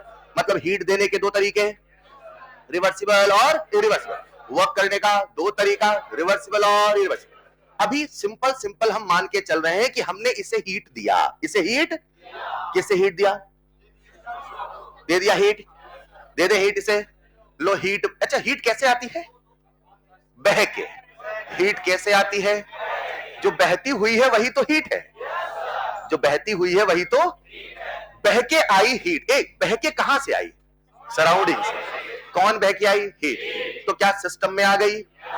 जैसे सिस्टम के अंदर हीट आई तो मैं आपसे एक सवाल पूछना चाहता हूं, अब इस सिस्टम की जो इंटरनल एनर्जी है वो U1 है कि U1 प्लस Q है।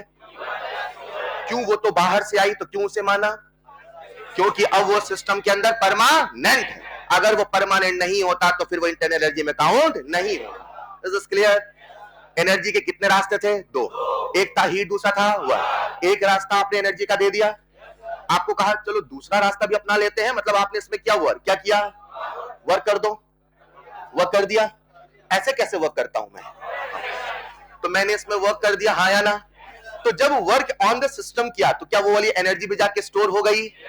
तो जब अगले स्टेज में सिस्टम आया तो मुझे बताओ इसकी इंटरनल क्या U1 plus Q plus W हुई। U1 क्या था, ये पूरा क्या है, नई वाली इंटरनल एनर्जी। ये पूरा क्या है, नई वाली इंटरनल। क्या इसे कह दो U2 चलेगा, नहीं चलेगा। यानी प्यारे बच्चों मैं कह सकता हूं U2 बराबर U1 plus Q plus W, बोलो चलेगा। U1 को इधर ले आओ, ले आए क्या, क्या U2 माइनस U1 बन गया, क्या 2 माइनस 1 फाइनल माइनस इनिशियल हो गया, क्या फाइनल माइनस इनिशियल यही डेल्टा है। मैं कह दूं डेल्टा U बराबर Q प्लस W, बोलो चला। रुको रुको, ये जो आपके सामने लिखा है प्यारे बच्चों यही है फ्लॉट। क्या है, क्या आपको किसी चीज का मैथमेटिकल प्रूफ देने की आवश्यकता है, बोलो ना यार। एनर्जी देंगे तो आके समझ आएगी, जुड़ जाएगी, टोटल यही होगा, बोलो हाँ या ना। इसे जब मैं कुछ टेक्निकल भाषा में कहूंगा तो कुछ ऐसे कहूंगा, when you give energy to a system it is stored, इसे कहते हैं कंजर्वेशन ऑफ एनर्जी। क्या कहते हैं, इसीलिए कहा जाता है जो फर्स्ट लॉ ऑफ थर्मोडायनेमिक्स है वो केवल केवल केवल कंजर्वेशन ऑफ एनर्जी पे बेस्ड है। This is nothing but conservation of energy. Hello, लेकिन इससे जादू क्या होने वाला है, जादू देखना चाहेंगे, दिखाता हूं। पहले एक स्टेटमेंट लिख लो, FLOT, this is based on conservation of energy. Float नहीं बेटा, FLOT. This is based on conservation of energy. This is based on conservation of, और एनर्जी का कंजर्वेशन में क्या पढ़ाता है, energy can nether be created nor be, सुना होगा बचपन से, तो वो लिखने की आवश्यकता नहीं, ये लिख लो। अगर आप ये लिख गए हैं, ये समझ गए हैं, तो एक सवाल आपसे पूछता हूं, कुछ नहीं करना भाई साहब, डेल्टा U बराबर Q प्लस W, मतलब जितनी एनर्जी दी उसको जोड़ दो, वही इंटरनल एनर्जी में चेंज के बराबर है। अब इसे थोड़ा सा मॉडिफाई करते हैं, थोड़ा सा ट्विस्ट करते हैं, ठीक है। अगर आपने फिजिक्स में फ्लॉट पढ़ा है और किसी को फॉर्मूला याद है तो शायद उस और इस फॉर्मूले में अंतर है, हाँ या ना। आप सब भूल के सुनिएगा, ये केमिकल थर्मो चल रहा है, नहीं समझे। मजा तो तब आता है जब एक लेक्चर में केमिस्ट्री का थर्मो और अगले वाले फिजिक्स का थर्मो, बहुत मजा आता है। एक में आप करते Q प्लस W, अगले में करते Q माइनस W। क्या किसी को याद है ऐसा। अभी सब भूल के पढ़ेंगे, जैसे सिखा रहा हूं सीखते चलेंगे, ठीक। रुको, अभी यहां तक आपको फील आया कैसे हीट हुआ, कैसे वर्क हुआ। अब इसे थोड़ा सा मॉडिफाई करता हूं, चलो नेक्स्ट पॉइंट में, ठीक है। आपको तो बस इतना बताना है, आ जाऊं क्या, अरे यार हो गया बेटा। आइए, आप सबका ध्यान मुझे बोर्ड पे चाहिए, आ जाओ, पहले बोर्ड पे बता देना फिर कॉपी में लिखना। आगे उसी चीज को मैं समराइज कर रहा हूं, उसी चीज को नए तरीके से बता रहा हूं। इमेजिन करते प्यारे बच्चों, हम सबके सामने सिस्टम है, क्या है ये, मान लो। अब आप बस एरो देखना, सिस्टम को हीट मिली कि सिस्टम से हीट गई, और ऐसे बना दिया तो क्या बात है, ऐसे कर दिया W तो क्या बात है, ऐसे कर दिया W तो क्या बात है, ऐसे कर दिया हीट तो, ऐसे कर दिया W तो। अच्छा, आओ हम इन दोनों जगहों पे, तीनों जगहों पे डेल्टा यू निकालते हैं। क्या निकाले? Delta U. मुझे बताओ डेल्टा यू निकाल लोगे? हीट आई की गई तो प्लस की माइनस, डब्ल्यू आया की गया प्लस की माइनस, हीट आई की गई क्यू माइनस की प्लस, डब्ल्यू आया की गया। बोलो ना यार, क्या डब्ल्यू जा रहा है? अच्छा दोनों सेम हो गए हैं, मैं इसको डिफरेंट बना देता हूं ताकि आपका सवाल बन जाए। हाँ हाँ ठीक है, ये अपन ने ऐसे लिख दिया भी ठीक है। बस देखना है डायरेक्शन। मुझे बताओ यहां पे हीट प्लस की माइनस, डब्ल्यू प्लस की माइनस, क्या बात है? यहां बोलो क्यू प्लस की माइनस, डब्ल्यू प्लस की माइनस, हो गया फ्लॉट। नहीं समझे? Compression plus heat by the system minus heat on the system plus. आसान है क्या? और एक सवाल करके इस कंसेप्ट को करते हैं आत्मसात। लिखते चलो फटाफट।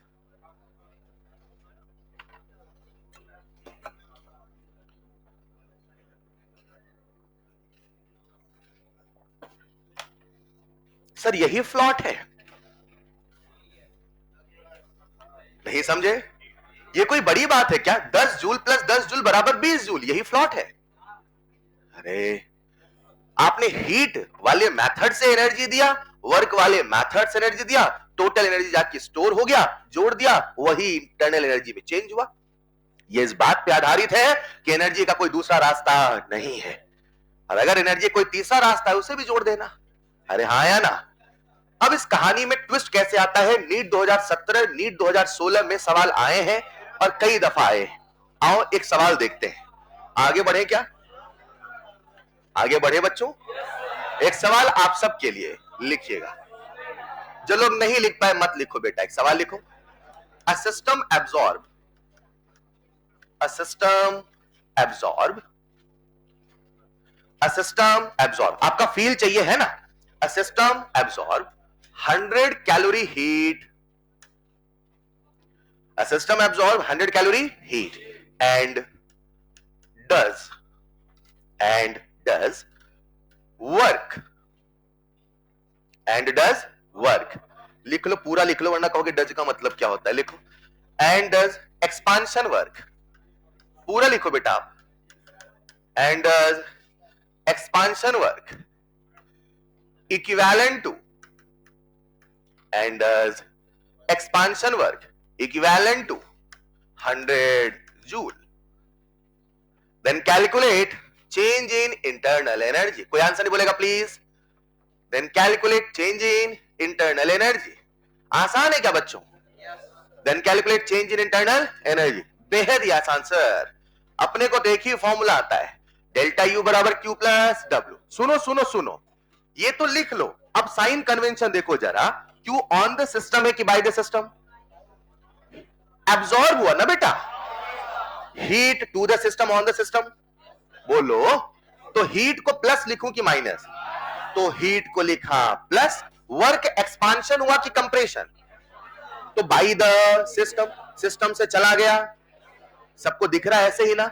जब सिस्टम से चला गया तो प्लस की माइनस? माइनस लिख दो, 100 माइनस 100 एंड आंसर इज 0। नहीं आता सर, ये तो आपने लगाया, थोड़ा सा और भी सोचना है। ये कैलोरी में है और ये जूल में। अच्छा यूनिट का भी ध्यान रखना होता है। तो प्यारे बच्चों यहां लिखता हूं मैं 100 इंटू 4.2 माइनस 100 कितना आएगा? 420 माइनस 100 बराबर 320। क्या Newton?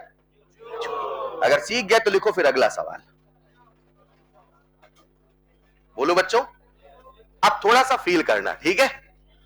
A sample of an ideal gas, a sample of an ideal gas, of an ideal gas absorb 100 calorie heat, absorb 100 calorie heat and volume of system changes from, volume of system changes from 10 liter to 20 liter, volume of system changes from 10 liter to, रुको पहले मुझे इतना feel चाहिए। Heat उसने क्या किया? मतलब system को क्या मिला?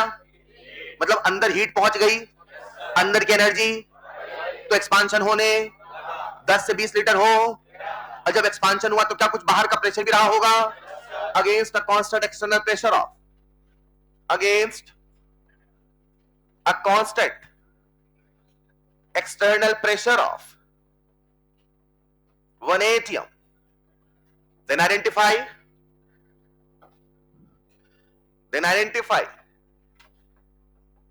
whether temperature of system increases or decreases. कोई आंसर नहीं बोलेगा please. Then identify whether temperature of system increases or decreases. Increases or decreases. कितने बच्चों से बन जाएगा? कंसेप्ट लॉजिक समझ गए? उसने फ्लॉट से ही आपसे ये पूछना चाहे कि बताओ सिस्टम का टेम्परेचर बढ़ेगा कि घटेगा. तो पहले फ्लॉट से सोचो डेल्टा यू बढ़ा है कि घटा है. अरे आइडियल गैस है कि real gas? Ideal gas.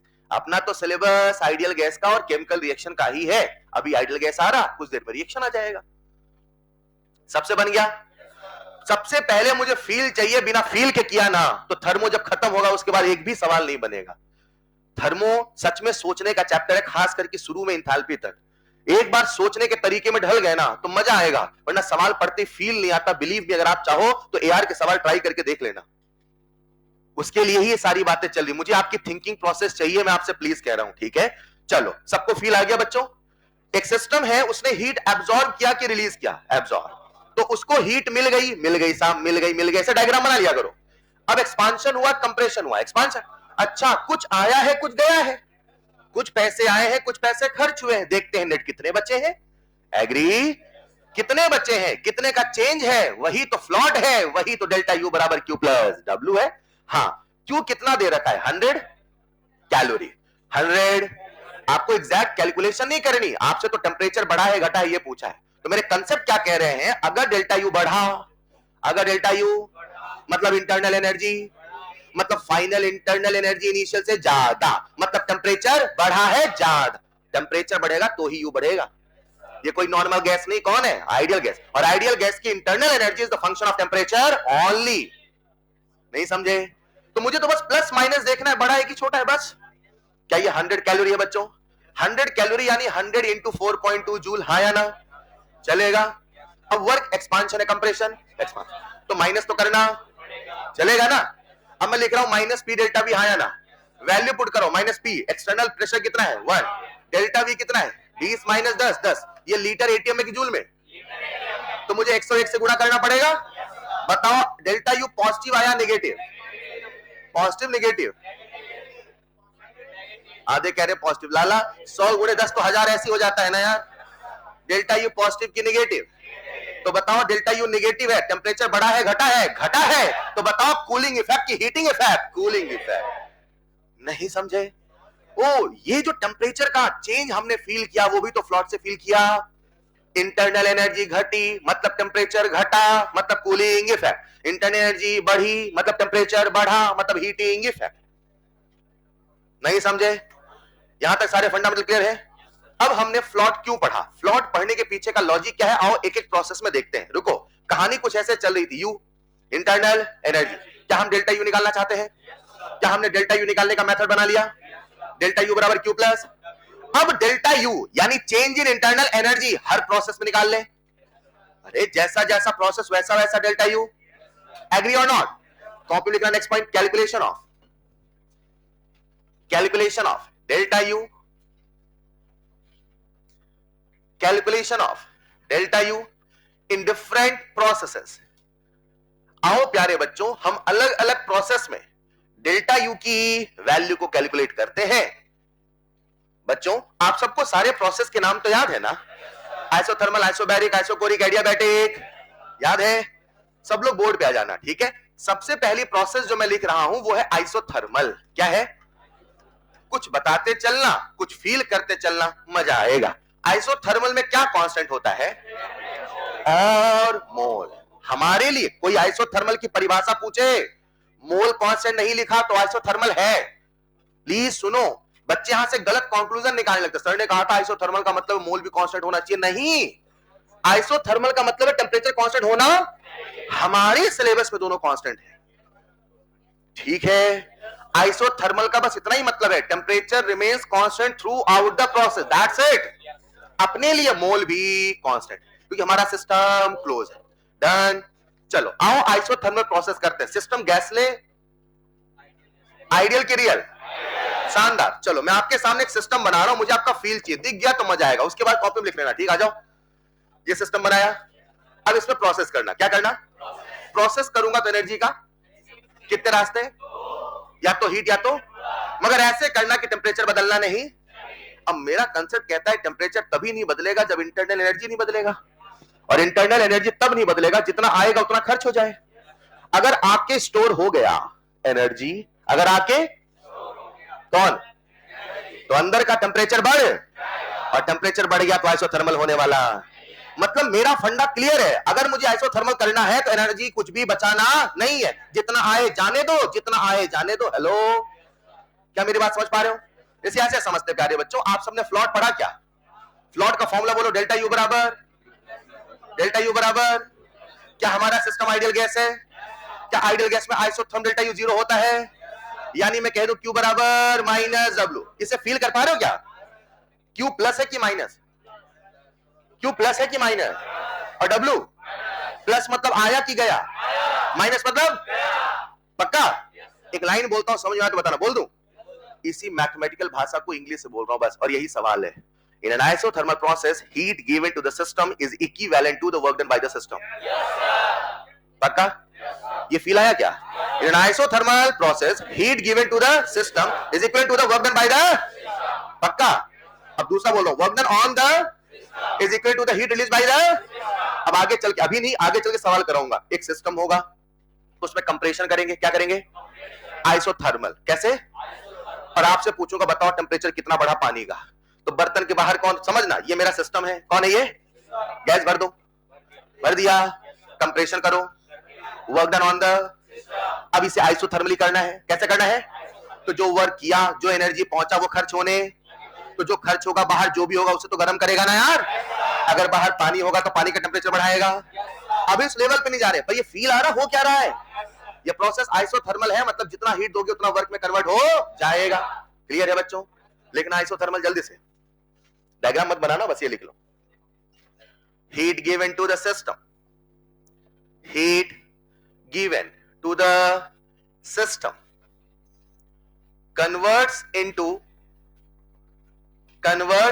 into expansion work, converts into expansion work। एक सवाल पूछ लो क्या?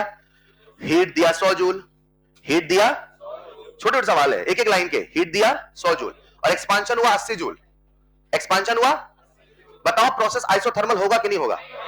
इम्पॉसिबल है, कोई करके बता दे। हीट दिया 100, नहीं आइडियल गैस चल रहा है, हीट दिया, अपने रियल नहीं बनाना है, ठीक। हीट दिया 100, खर्च हुआ 80, तो कितना बचा?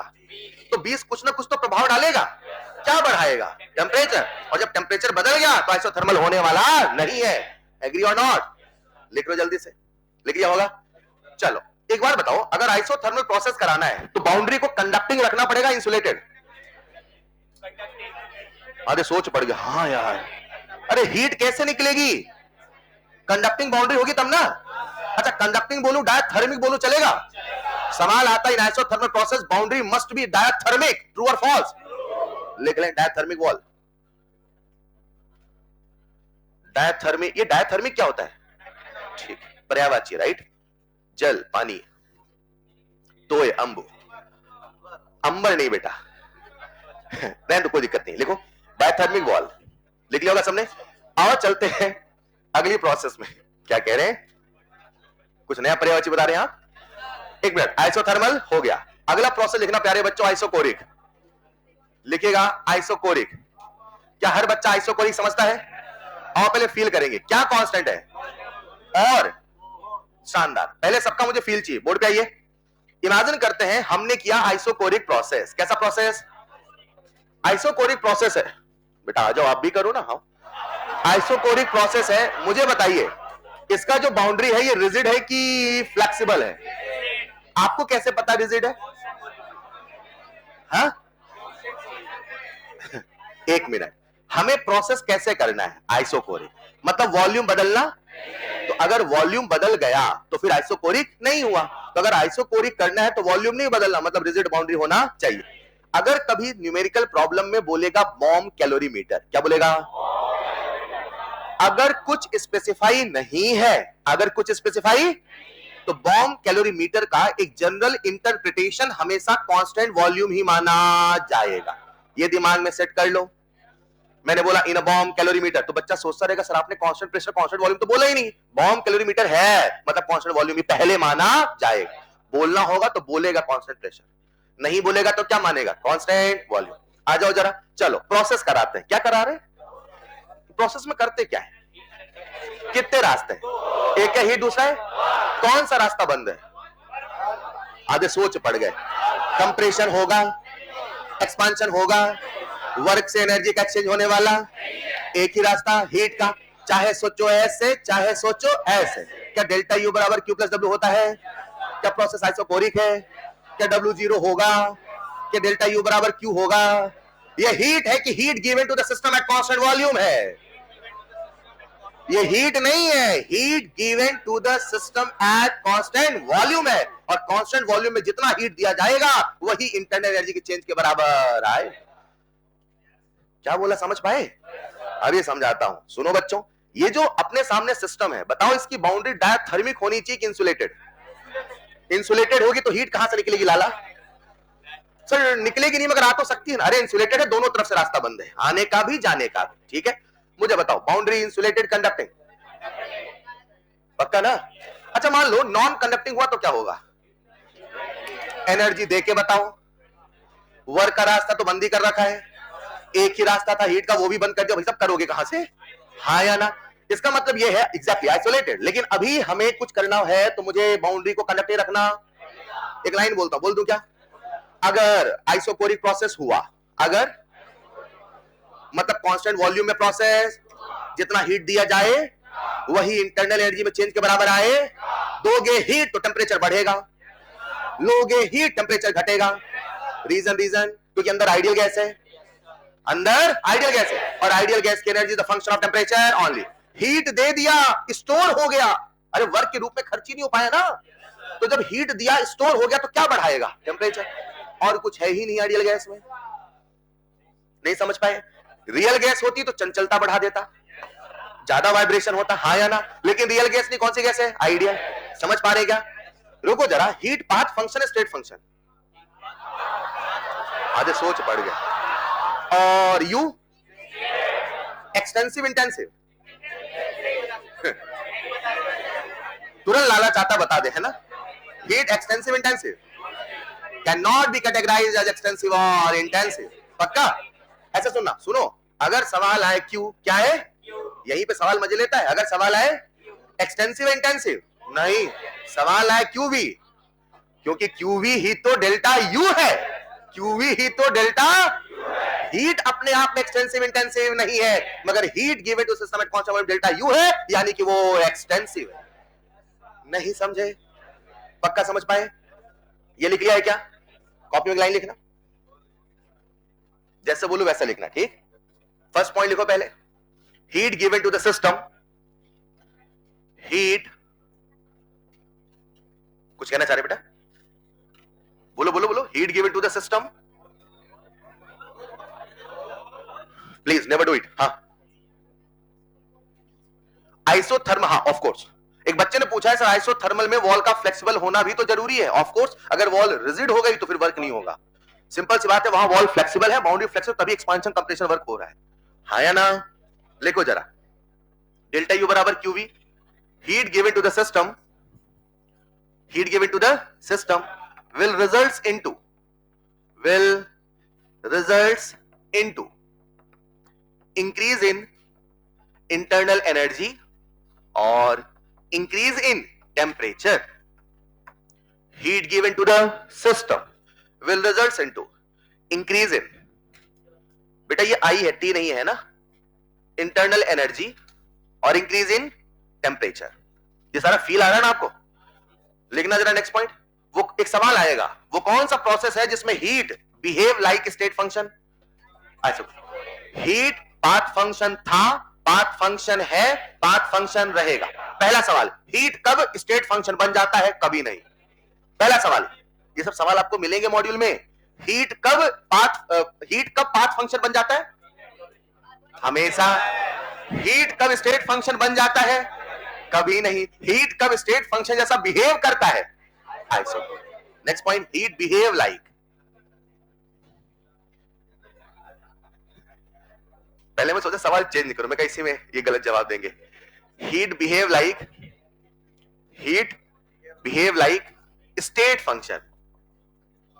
मैंने नहीं बोला हीट बिकम्स स्टेट फंक्शन, मैंने क्या बोला? Heat behave like state function. Done है बच्चों? नेक्स्ट पॉइंट लिखना 5 स्टार बना के। नेक्स्ट पॉइंट 5 स्टार ऐसे लिखना, क्यू क्यू क्यू एक्सटेंसिव है इंटेंसिव है? लिखो पहले, नेदर एक्सटेंसिव नॉर इंटेंसिव। लिखो, नेदर एक्सटेंसिव नॉर इंटेंसिव। कुछ इसी में लड़ रहे हैं सर, नीदर है कि नाइदर है, कंसेप्ट समझो ना लाला। Q neither extensive nor intensive, और बगल में लिखिएगा क्यू वी। बहुत अच्छे बेटा, लिख ले क्यू वी। बस बस बस, क्यू वी एक्सटेंसिव। आज से न्यूमेरिकल प्रॉब्लम का एक नियम होगा, heat given into the system at constant volume वही डेल्टा यू के बराबर है। बोल देता हूं क्या लिखा है, क्यू वी। क्यू वी को इंग्लिश में कैसे पढ़ोगे? Heat given to the system at constant volume. इतना लंबा सेंटेंस छोटा सा इतना सा लिख दिया, नहीं समझे? क्यू वी कैसा है? एक्सटेंसिव। कोई दिक्कत? कितने प्रोसेस हो गए? 2, आइसोथर्मल आइसोकोरिक। एग्री? लिखो नेक्स्ट पॉइंट, एडियाबैटिक। नहीं, मेरा मन एडियाबैटिक है, लिखो नेक्स्ट पॉइंट, एडियाबैटिक। एडियाबैटिक में क्या जीरो होता है? क्यू की डेल्टा क्यू? क्यू की delta Q? Sir delta Q जैसी कोई चीज ही नहीं है, क्योंकि हीट या तो है या तो नहीं है तो है, नहीं है तो जीरो। हाँ या ना? अच्छा क्यू जी, अच्छा मोल तो हमेशा कांस्टेंट है, मोल तो हमेशा कांस्टेंट। अच्छा सिस्टम आइडियल गैस का चल रहा है क्या? कभी रियल गैस तो नहीं लिया अपन ने? आइए जरा प्यारे बच्चों, एडियाबैटिक प्रोसेस कराना है। पूरी क्लास का फील चाहिए एडियाबैटिक कैसा प्रोसेस? आओ बच्चों बोर्ड पे आओ ना, कैसा प्रोसेस कराना है? तो मुझे किसका रास्ता बंद करना है? किसका रास्ता बंद करना है? तो क्यू का रास्ता कैसे बंद होगा? कैसे बंद होगा? वॉल कैसी हो? तो मैं इसके चारों तरफ इंसुलेटेड वॉल बना देता हूं। बना दूं क्या? ऐसे कुछ नई सी डिजाइन बना रहा हूं, मान लेना इंसुलेटेड मान लो। मुझे बताओ हीट अंदर आएगी क्या? बाहर जाएगी क्या? मुझे बताओ हीट का एक्सचेंज नहीं हुआ, तो अगर एनर्जी का कोई रास्ता है तो कौन सा? तो मुझे सिस्टम को फ्लेक्सिबल बाउंड्री लेना पड़ेगा। मान लो भैया ऐसा है, पिस्टन वाला सिस्टम है। कैसा सिस्टम है? पिस्टन। अरे मान लो ना यार, आओ जरा, चलो चलते फ्लॉट के पास, चले क्या? डेल्टा यू बराबर क्यू प्लस डब्ल्यू। कौन सा रास्ता बंद? बंद कर दो रास्ता। इसका मतलब आपके सामने क्या आया? डेल्टा यू बराबर डब्ल्यू। एग्री? थोड़ा फील करना, लो एडियाबैटिक सिस्टम, उसमें करो एडियाबैटिक प्रोसेस। कंप्रेशन होगा, एक्सपांशन होगा, और कुछ होने वाला? आपने कंप्रेस किया, कर दो, मुझे फील चाहिए आपका। आपने क्या किया? तो सवाल पूछता हूं, जब कंप्रेस करोगे there will be heating effect और कूलिंग इफेक्ट। कैसे? सर आपने कंप्रेस किया मतलब work done on the system, मतलब सिस्टम को एनर्जी मिल गई, मतलब सिस्टम की एनर्जी बढ़ गई, और अपना सिस्टम आइडियल गैस, एनर्जी बढ़ा मतलब टेम्परेचर बढ़ा। पक्का? हाँ ठीक है, दुनिया में चीजें आइडियल नहीं है, मगर इन कंसेप्ट को रियल में भी लगाया जा सकता है। बस फर्क कितना होगा, आज अगर दोगे 100 जूल, आज अगर दोगे 100 जूल तो टेम्परेचर बढ़ेगा 100 जूल के करस्पॉन्डिंग। कल को रियल सिस्टम होगा तो 100 जूल के करस्पॉन्डिंग नहीं बढ़ेगा, 1 जूल से तो बढ़ेगा। पानी लो इंसुलेटेड बाउंड्री में, पानी लो, लो जरा, कहां लिया? थर्मस फ्लास्क में पानी ले लिया, थर्मस फ्लास्क पानी ले लिया, कंप्रेस कर करके भी पानी गर्म हो जाएगा। कैसे? अरे कंप्रेस करोगे तो work done on the system. हाँ मैं मानता हूं जितना कंप्रेस करोगे उतना नहीं आएगा, क्या पता आपको 5 साल कंप्रेस करना पड़े, थोड़ा बहुत तो बढ़ेगा ना। क्या मेरी बात समझ पा रहे हैं? अगर आइडियल होगा तो परफेक्ट होगा, वही जिस बच्चे ने कहा एफिशिएंसी कम हो जाएगी, मगर होगा तो कुछ वैसा ही ना। हाँ, इंसुलेटेड बाउंड्री होना चाहिए। एक सवाल पूछता हूं, वो कौन सा प्रोसेस है जिसमें work behave like state function है? लिखो बेटा लिखो। Work done on the system, work done on the system will results into heating effect, will results into heating effect. In the same way, work done by the system, online वालों कैसे हैं बच्चों आप सभी? Work done by the system will results into, कुछ लिखो बेटा, will results into, copy में चैट में नहीं, will results into cooling effect, will results into cooling effect. चलेगा? नेक्स्ट पॉइंट लिखना स्टार बना के, वर्क बिहेव लाइक। तो दो तरह के सवाल बनते हैं, कब वर्क बन गया, बनता कभी नहीं है। समझ पा रहे क्या? जानवर जानवर ही रहता है। Work behave like, work behave like state function. तो जो वर्क है वो कैसे बिहेव करेगा? स्टेट फंक्शन के जैसा, बनता कभी नहीं है, पाथ फंक्शन था, पाथ फंक्शन है, रहेगा, but behave like state function. Is this clear? कितने प्रोसेस हो गए? आइसोथर्मल, हाँ बेटा नाम बोलेंगे, आइसोथर्मल हो गया, आइसोकोरिक हो गया, एडियाबैटिक हो गया। एक प्रोसेस जो हम लोग नहीं पढ़ाते, बस चर्चा कर लेते हैं थोड़ा सा, साइक्लिक प्रोसेस, वो भी लिख लो। ये जो मैंने ऐसे से लाइन बनाई, ये क्या है? इंसुलेटेड। तो इंसुलेटेड ऐसे बना दिया, चलेगा? एक होता है आइसोलेटेड, एक होता है इंसुलेटेड। दोनों में अंतर है कि नहीं है? क्या अंतर है? आइसोलेटेड सबसे अलग थलग, इंसुलेटेड केवल हीट से अलग। आइसोलेटेड सबसे अलग थलग, इंसुलेटेड केवल हीट से अलग। वर्क का रास्ता अभी भी खुला है। अगर आप समझ पाए हैं तो चलो चलते हैं नेक्स्ट प्रोसेस। कर दो नेक्स्ट स्लाइड। लिखिए next process, cyclic process. Cyclic process, cyclic process समझते हैं ना बच्चों? दुनिया है गोल, दुनिया है रॉक एंड रोल। आइए समझते हैं प्यारे बच्चों। इमेजिन करते हैं हम सबके सामने ये प्रोसेस है। मुझे बताओ इनमें से कौन सी प्रोसेस साइक्लिक है, कौन सी प्रोसेस साइक्लिक नहीं है? A B C D. Hello, यहां था ए और है ए। क्या ये साइक्लिक प्रोसेस है? क्या ये साइक्लिक प्रोसेस है? क्या बात है। अच्छा, ये सारे के सारे जो ग्राफ है बने हैं पीवी में। कहां बने हैं? और अगला आपके सामने लिख रहा हूं प्यारे बच्चों, ये रहा प्रेशर, ये रहा वॉल्यूम, और ये रहा इनिशियल, ये रहा फाइनल। बताओ ये आपके सामने जो है ये साइक्लिक है कि नहीं है? ये साइक्लिक प्रोसेस है? ये साइक्लिक प्रोसेस है? ये साइक्लिक प्रोसेस है कि नहीं है? What is the definition of cyclic process? When the initial and final condition become same. तो इनिशियल फाइनल सेम है तो सही, तो साइक्लिक है कि नहीं है? साइक्लिक है कि नहीं है? और ये साइक्लिक नहीं है। क्यों? साइक्लिक प्रोसेस का मतलब ये नहीं कि इनिशियल फाइनल सेम हो। साइक्लिक प्रोसेस मतलब है प्रोसेस होने के बाद इनिशियल फाइनल सेम हो। कुछ नहीं हुआ वैसे का वैसा रहा, बोले देखो इनिशियल फाइनल सेम है, ऐसे नहीं। कुछ होने के बाद जब इनिशियल फाइनल सेम हो जाए उसे हम क्या कहते हैं? Cyclic process. Then what is the best part? सुनिएगा, मुझे इधर आओ ना यार, आप लोग कंसेप्ट थर्मो है ही ऐसा, क्या करें, फील तो करना पड़ेगा। अब ये जो आपके सामने है इसमें इनिशियल फाइनल दोनों सेम है, आया ना? अरे यस और नो? इनिशियल फाइनल जब दोनों सेम है, जब दोनों, तो जितने भी स्टेट फंक्शन होंगे, जितने भी स्टेट फंक्शन पढ़ा है आपने? कितने बच्चों ने पढ़ा है स्टेट फंक्शन? पढ़ा है क्या? जिन्हें रास्तों से मतलब नहीं, और पाथ फंक्शन जिन्हें रास्तों से भी मतलब है, मंजिलों से भी मतलब, हाँ या ना? तो जो स्टेट फंक्शन होते हैं, अगर इनिशियल फाइनल सेम हुआ तो उनकी वैल्यू सेम है। अपना जो इंटरनल एनर्जी है वो स्टेट फंक्शन है कि पाथ फंक्शन है? State function. कौन? काहे को लोड लेते हो? बस हीट और वर्क ही तो पाथ फंक्शन है, बाकी सब स्टेट फंक्शन। मैं बोलूं ला ला ला, क्या है स्टेट फंक्शन? हीट और वर्क केवल वही क्या है? नहीं समझ पाए? हीट और वर्क वही बस क्या है? Path function. बाकी जितने वो सारे क्या है? State function. लोड लेने ही नहीं अपने को, हाँ या ना? अब मुझे बताइए, हाँ हाँ ऐसा कुछ भी अजीब सा आ जाए, आपने कभी सुना ही नहीं यार, तो कभी सुनने पढ़ा ही नहीं, उल जलूल नहीं, ठीक है? सुनिएगा, अब मुझे बताओ अगर ये स्टेट फंक्शन है, प्लीज प्लीज, तो क्या इसमें डेल्टा यू जीरो होगा कि नहीं होगा?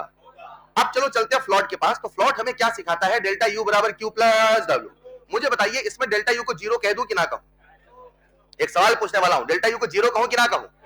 बोलो ना। क्यों कहा डेल्टा जीरो? साइक्लिक है तो क्या? इनिशियल फाइनल सेम है तो क्या?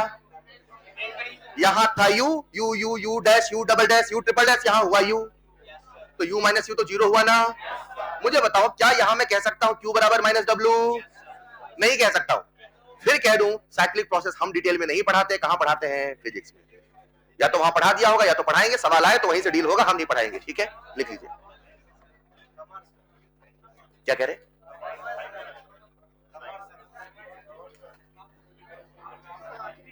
हाँ सर ने करा दिया होगा ना अभी। अच्छा और प्यारे बच्चों चलते हैं नेक्स्ट पॉइंट में। सबने साइक्लिक प्रोसेस लिख लिया होगा। अभी तक मैंने वो ना बताया जो मुझे बताना था, बता दूं क्या? आज कुछ ऐसा होने वाला है जो आपने कभी पहले नहीं सुना होगा। तो लिखिएगा नेक्स्ट पॉइंट, आइसोबैरिक प्रोसेस। आइए बस एक मिनट और आपका कीमती समय लूंगा। आइए प्यारे बच्चों, आज कैसी प्रोसेस है? आइसोबैरिक। आइसोबैरिक में अक्सर बच्चों कंफ्यूजन आता है, मैं फिर बता दूं। आइसोबैरिक प्रोसेस एक ऐसी प्रोसेस जिसमें सिस्टम का प्रेशर कांस्टेंट है, जिसमें सिस्टम का प्रेशर कांस्टेंट है। तो अगर मैं आपके सामने लिखता हूं आइसोबैरिक प्रोसेस, यानी कि यहां पे प्रेशर कांस्टेंट है, बोलो हाँ या ना। एक छोटे सवाल में छोड़ के जाता हूं, प्लीज आपका ध्यान चाहिए। प्रेशर कांस्टेंट है और मोल तो हमेशा ही कांस्टेंट रहा है। Is this clear? चलो चलते हैं अपन फ्लॉट के पास। चले क्या? फ्लॉट का फॉर्मूला आप सबके मन में आया कि नहीं आया? बोल दो एक बार, डेल्टा यू बराबर क्यू प्लस डब्ल्यू। डन। कभी डेल्टा यू को नेग्लेक्ट किया? प्लीज प्लीज प्लीज 2 मिनट और। कभी डेल्टा यू को नेग्लेक्ट किया तो कभी क्यू को, तो कभी? बोलो ना। आज मुझे बताओ आइसोबैरिक में क्या किसी भी आइडियल गैस का डेल्टा यू जीरो होगा? सर आइसोथर्मल में होता है, आइसोबैरिक में नहीं होता। बोलो। क्या क्यू को जीरो कह दूं? क्या डब्ल्यू को जीरो कह दूं? आज कुछ भी जीरो होने वाला। हमारे जितने कंसेप्ट हैं सारे साइन कन्वेंशन के साथ है कि विदाउट साइन कन्वेंशन? क्या अपने को वर्क का फॉर्मूला याद है? बोलेंगे minus P external delta we. यानी मैं कह सकता हूं मेरे प्यारे बच्चों, डेल्टा यू बराबर Q minus P external delta we. मतलब मैंने साइन कन्वेंशन को फॉलो करना शुरू कर दिया। डन। रुको जरा, ये क्या है? डेल्टा मतलब चेंज। यही थर्मो है, मैथमेटिकल चीजों का शाब्दिक रिप्रेजेंटेशन समझना पड़ेगा। डेल्टा यू मतलब चेंज, डेल्टा वी मतलब चेंज, चेंज मतलब फाइनल माइनस इनिशियल। यहां तक क्लियर है? आज ये हीट है कि हीट एट कांस्टेंट प्रेशर है, और हीट एट कांस्टेंट प्रेशर तो नीचे क्यूपी लिख दो चलेगा। अभी कोई मामूली हीट नहीं, मतलब इसे ऐसे समझे, एक होता है मामूली नॉर्मल हीट, लेकिन एक होता है हीट आपने किस तरीके से दिया। अगर आपने हीट कांस्टेंट वॉल्यूम पे दिया वही क्यूवी वही डेल्टा यू है, और अगर आपने हीट कांस्टेंट प्रेशर पे दिया तो आओ देखते हैं वो क्या है। द थिंग इज, अगर सवाल पूछे कि हीट नॉर्मल हीट हमेशा ऐसा नहीं है, हीट किस तरीके से दिया जा रहा उसका नेचर बदल जाएगा, तभी तो कहते हैं हीट पाथ फंक्शन है। How you are giving heat to the system इधर एट कांस्टेंट वॉल्यूम और कांस्टेंट प्रेशर, दोनों का नेचर अलग है, तभी हीट एक पाथ फंक्शन है। मेरी बात समझ पा रहे? तो प्यारे बच्चों डेल्टा यू बराबर QP minus P delta V कह दिया, बोलो चलेगा? अरे चलेगा। अब समझना प्यारे बच्चों, आज मैं कुछ भी नेग्लेक्ट नहीं कर सकता, तो नहीं करते हैं, इसे थोड़ा सिंप्लीफाई करते हैं। एक बहुत ही नायाब चीज आपके सामने आने वाली है, delta U plus P delta we. आया ना? बच्चे को लगने लगता है सर ने साइन कन्वेंशन ब्रेक कर दिया। नहीं, साइन कन्वेंशन चक्कर में ही ऐसा आया है। आपको ऐसा बीच में लगेगा सर ने साइन कन्वेंशन फॉलो बंद कर दिया, नहीं, हम साइन कन्वेंशन फॉलो करते हुए आगे बढ़ रहे हैं। Is this clear? फिर वही लाइन जो मैंने कल दोहराई थी, मैं पूरी केमिकल थर्मो में हर कंसेप्ट हर फॉर्मूले साइन कन्वेंशन के साथ ही बता रहा हूं, कभी मन में कंफ्यूजन मत आने देना, चलेगा? आओ जरा, क्यूपी बराबर delta U plus P delta we. जहां प्यारे बच्चों डेल्टा यू है, क्या वहां मैं u2 माइनस u1 लिख दूं? चलेगा? यहां से एक फील आपको देना चाहता हूं, और जहां डेल्टा वी वहां क्या लिख दूं मैं? v2 minus. एग्री?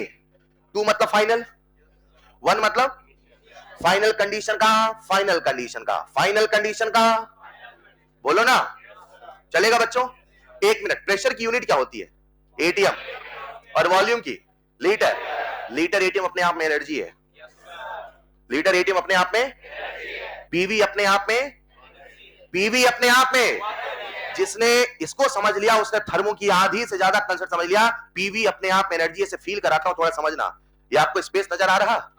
ऐसे मत सोचो, एक स्पेस का टुकड़ा इमेजिनरी बनाओ, बनाओ एक टुकड़ा। ये अपने आप में एक वॉल्यूम है, ये अपने आप में एक प्रेशर है, ये अपने आप में एक एनर्जी है। This space is energy, this space is, जो पीवी है वो अपने आप में एनर्जी है। अगर आपने पीवी का दायरा बढ़ाया एनर्जी बढ़ गई। बोलो हाँ या ना? समझना ध्यान से, यहां लिखा मैंने QP और यहां U2 minus U1 plus PV2 minus P1, yes और नो? मैं क्या करता हूं, फाइनल कंडीशन को एक साथ रखता हूं तो U2 प्लस PV2 और इनिशियल कंडीशन एक साथ करता हूं तो क्या बनेगा, U1 प्लस PV1। देखो सही लिखा गलत लिखा, देख लो एक बार, चेक करो, चेक कर लिया? मुझे आपका बस 1 मिनट फील चाहिए प्लीज बच्चों। ये क्या लिखा है, ये क्या लिखा है, हीट एट कांस्टेंट प्रेशर। ऐसा आपको सिखाया गया होगा, पढ़ाया गया होगा, फोर्स में से फोर्स माइनस करोगे तो एनर्जी मिल जाएगा। अच्छा, फोर्स में से फोर्स माइनस करोगे तो, फोर्स में फोर्स जोड़ोगे तो 2 न्यूटन प्लस 2 न्यूटन 4 क्या न्यूटन। अरे हाँ या ना? या उल्टा सोचो, अगर मैंने ये माइनस ये किया और ये मुझे हीट मिला, मतलब ये भी हीट है, ये भी हीट है। अरे हीट माइनस हीट तो हीट है, कि फोर्स माइनस फोर्स हीट है? नहीं समझे? मतलब ये अपने आप में एनर्जी है, तो ये भी अपने आप में पूरी की पूरी, ये भी अपने आप में पूरी की पूरी। लोगों ने कहा ये कौन सी एनर्जी है, सिस्टम की एनर्जी तो अपने आप में इंटरनल एनर्जी है, ये कौन सी एनर्जी है? यहां से एक नई एनर्जी कंसेप्ट आया, internal energy plus space energy. क्या वर्ड बोला मैंने? Plus space energy. और एक नया कंसेप्ट जन्म लेने लगा जिसका नाम रखा गया, प्यारे कंस नहीं बोला मैंने, कंसेप्ट बोला है, जिसका नाम रखा गया इंथैल्पी। क्या नाम रखा गया? अब इंथैल्पी क्या है फील कराऊंगा नेक्स्ट क्लास में, भी लिख लेना, यहाँ पे H2 यहाँ पे H1, इतना लिख लो बस, फील कराऊंगा नेक्स्ट क्लास में। तो अपने सामने QP आ चुका है, H2 माइनस H1, और QP का फॉर्मूला लिख लेना डेल्टा H। अब इतना लिख लो, बाकी बातें करेंगे नेक्स्ट क्लास में।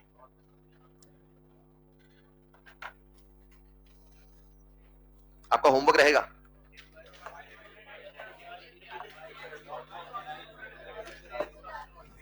होमवर्क लिखेंगे number 1, revise till today's lecture and prepare short notes till today's lecture.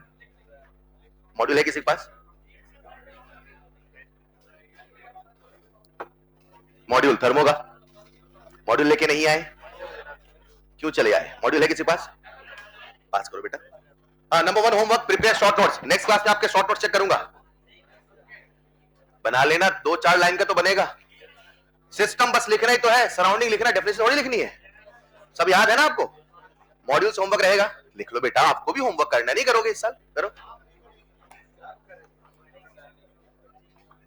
आपका होमवर्क रहेगा थर्मो से एक्सरसाइज 1, एक्सरसाइज 1 1 से लेकर 7 तक, 1 to 7। ELP नहीं मिली अभी ना? अगर ELP मिल जाती है 1 बजे तक, तो ELP नंबर 1 and 2 अगर मिल जाती है तो ELP नंबर 1 and 2 पहले आपको मिलेगी, फिर वहां से करेंगे। एक्सरसाइज 1 to 7, ठीक है? कर आगे भी लोगे वर्क वाले, अभी मत करना। मैं 1 से 7 कल डिस्कस करूंगा, इसलिए 1 से 7 दे रहा हूं, क्योंकि थ्योरी के सवाल है, मैं आपसे डिस्कस करना चाहता हूं, ठीक है? तो नेक्स्ट क्लास से प्लीज 1 to 7 करके आ रहे हैं। दैट्स ऑल फॉर टुडे, मिलते हैं नेक्स्ट क्लास में। Thank you so much. आप तक पहुंच जाए देखना, बीच में गायब हो जाता है चीजें, चलती तो सही जगह से, पहुंचते नहीं है गंतव्य स्थान तक।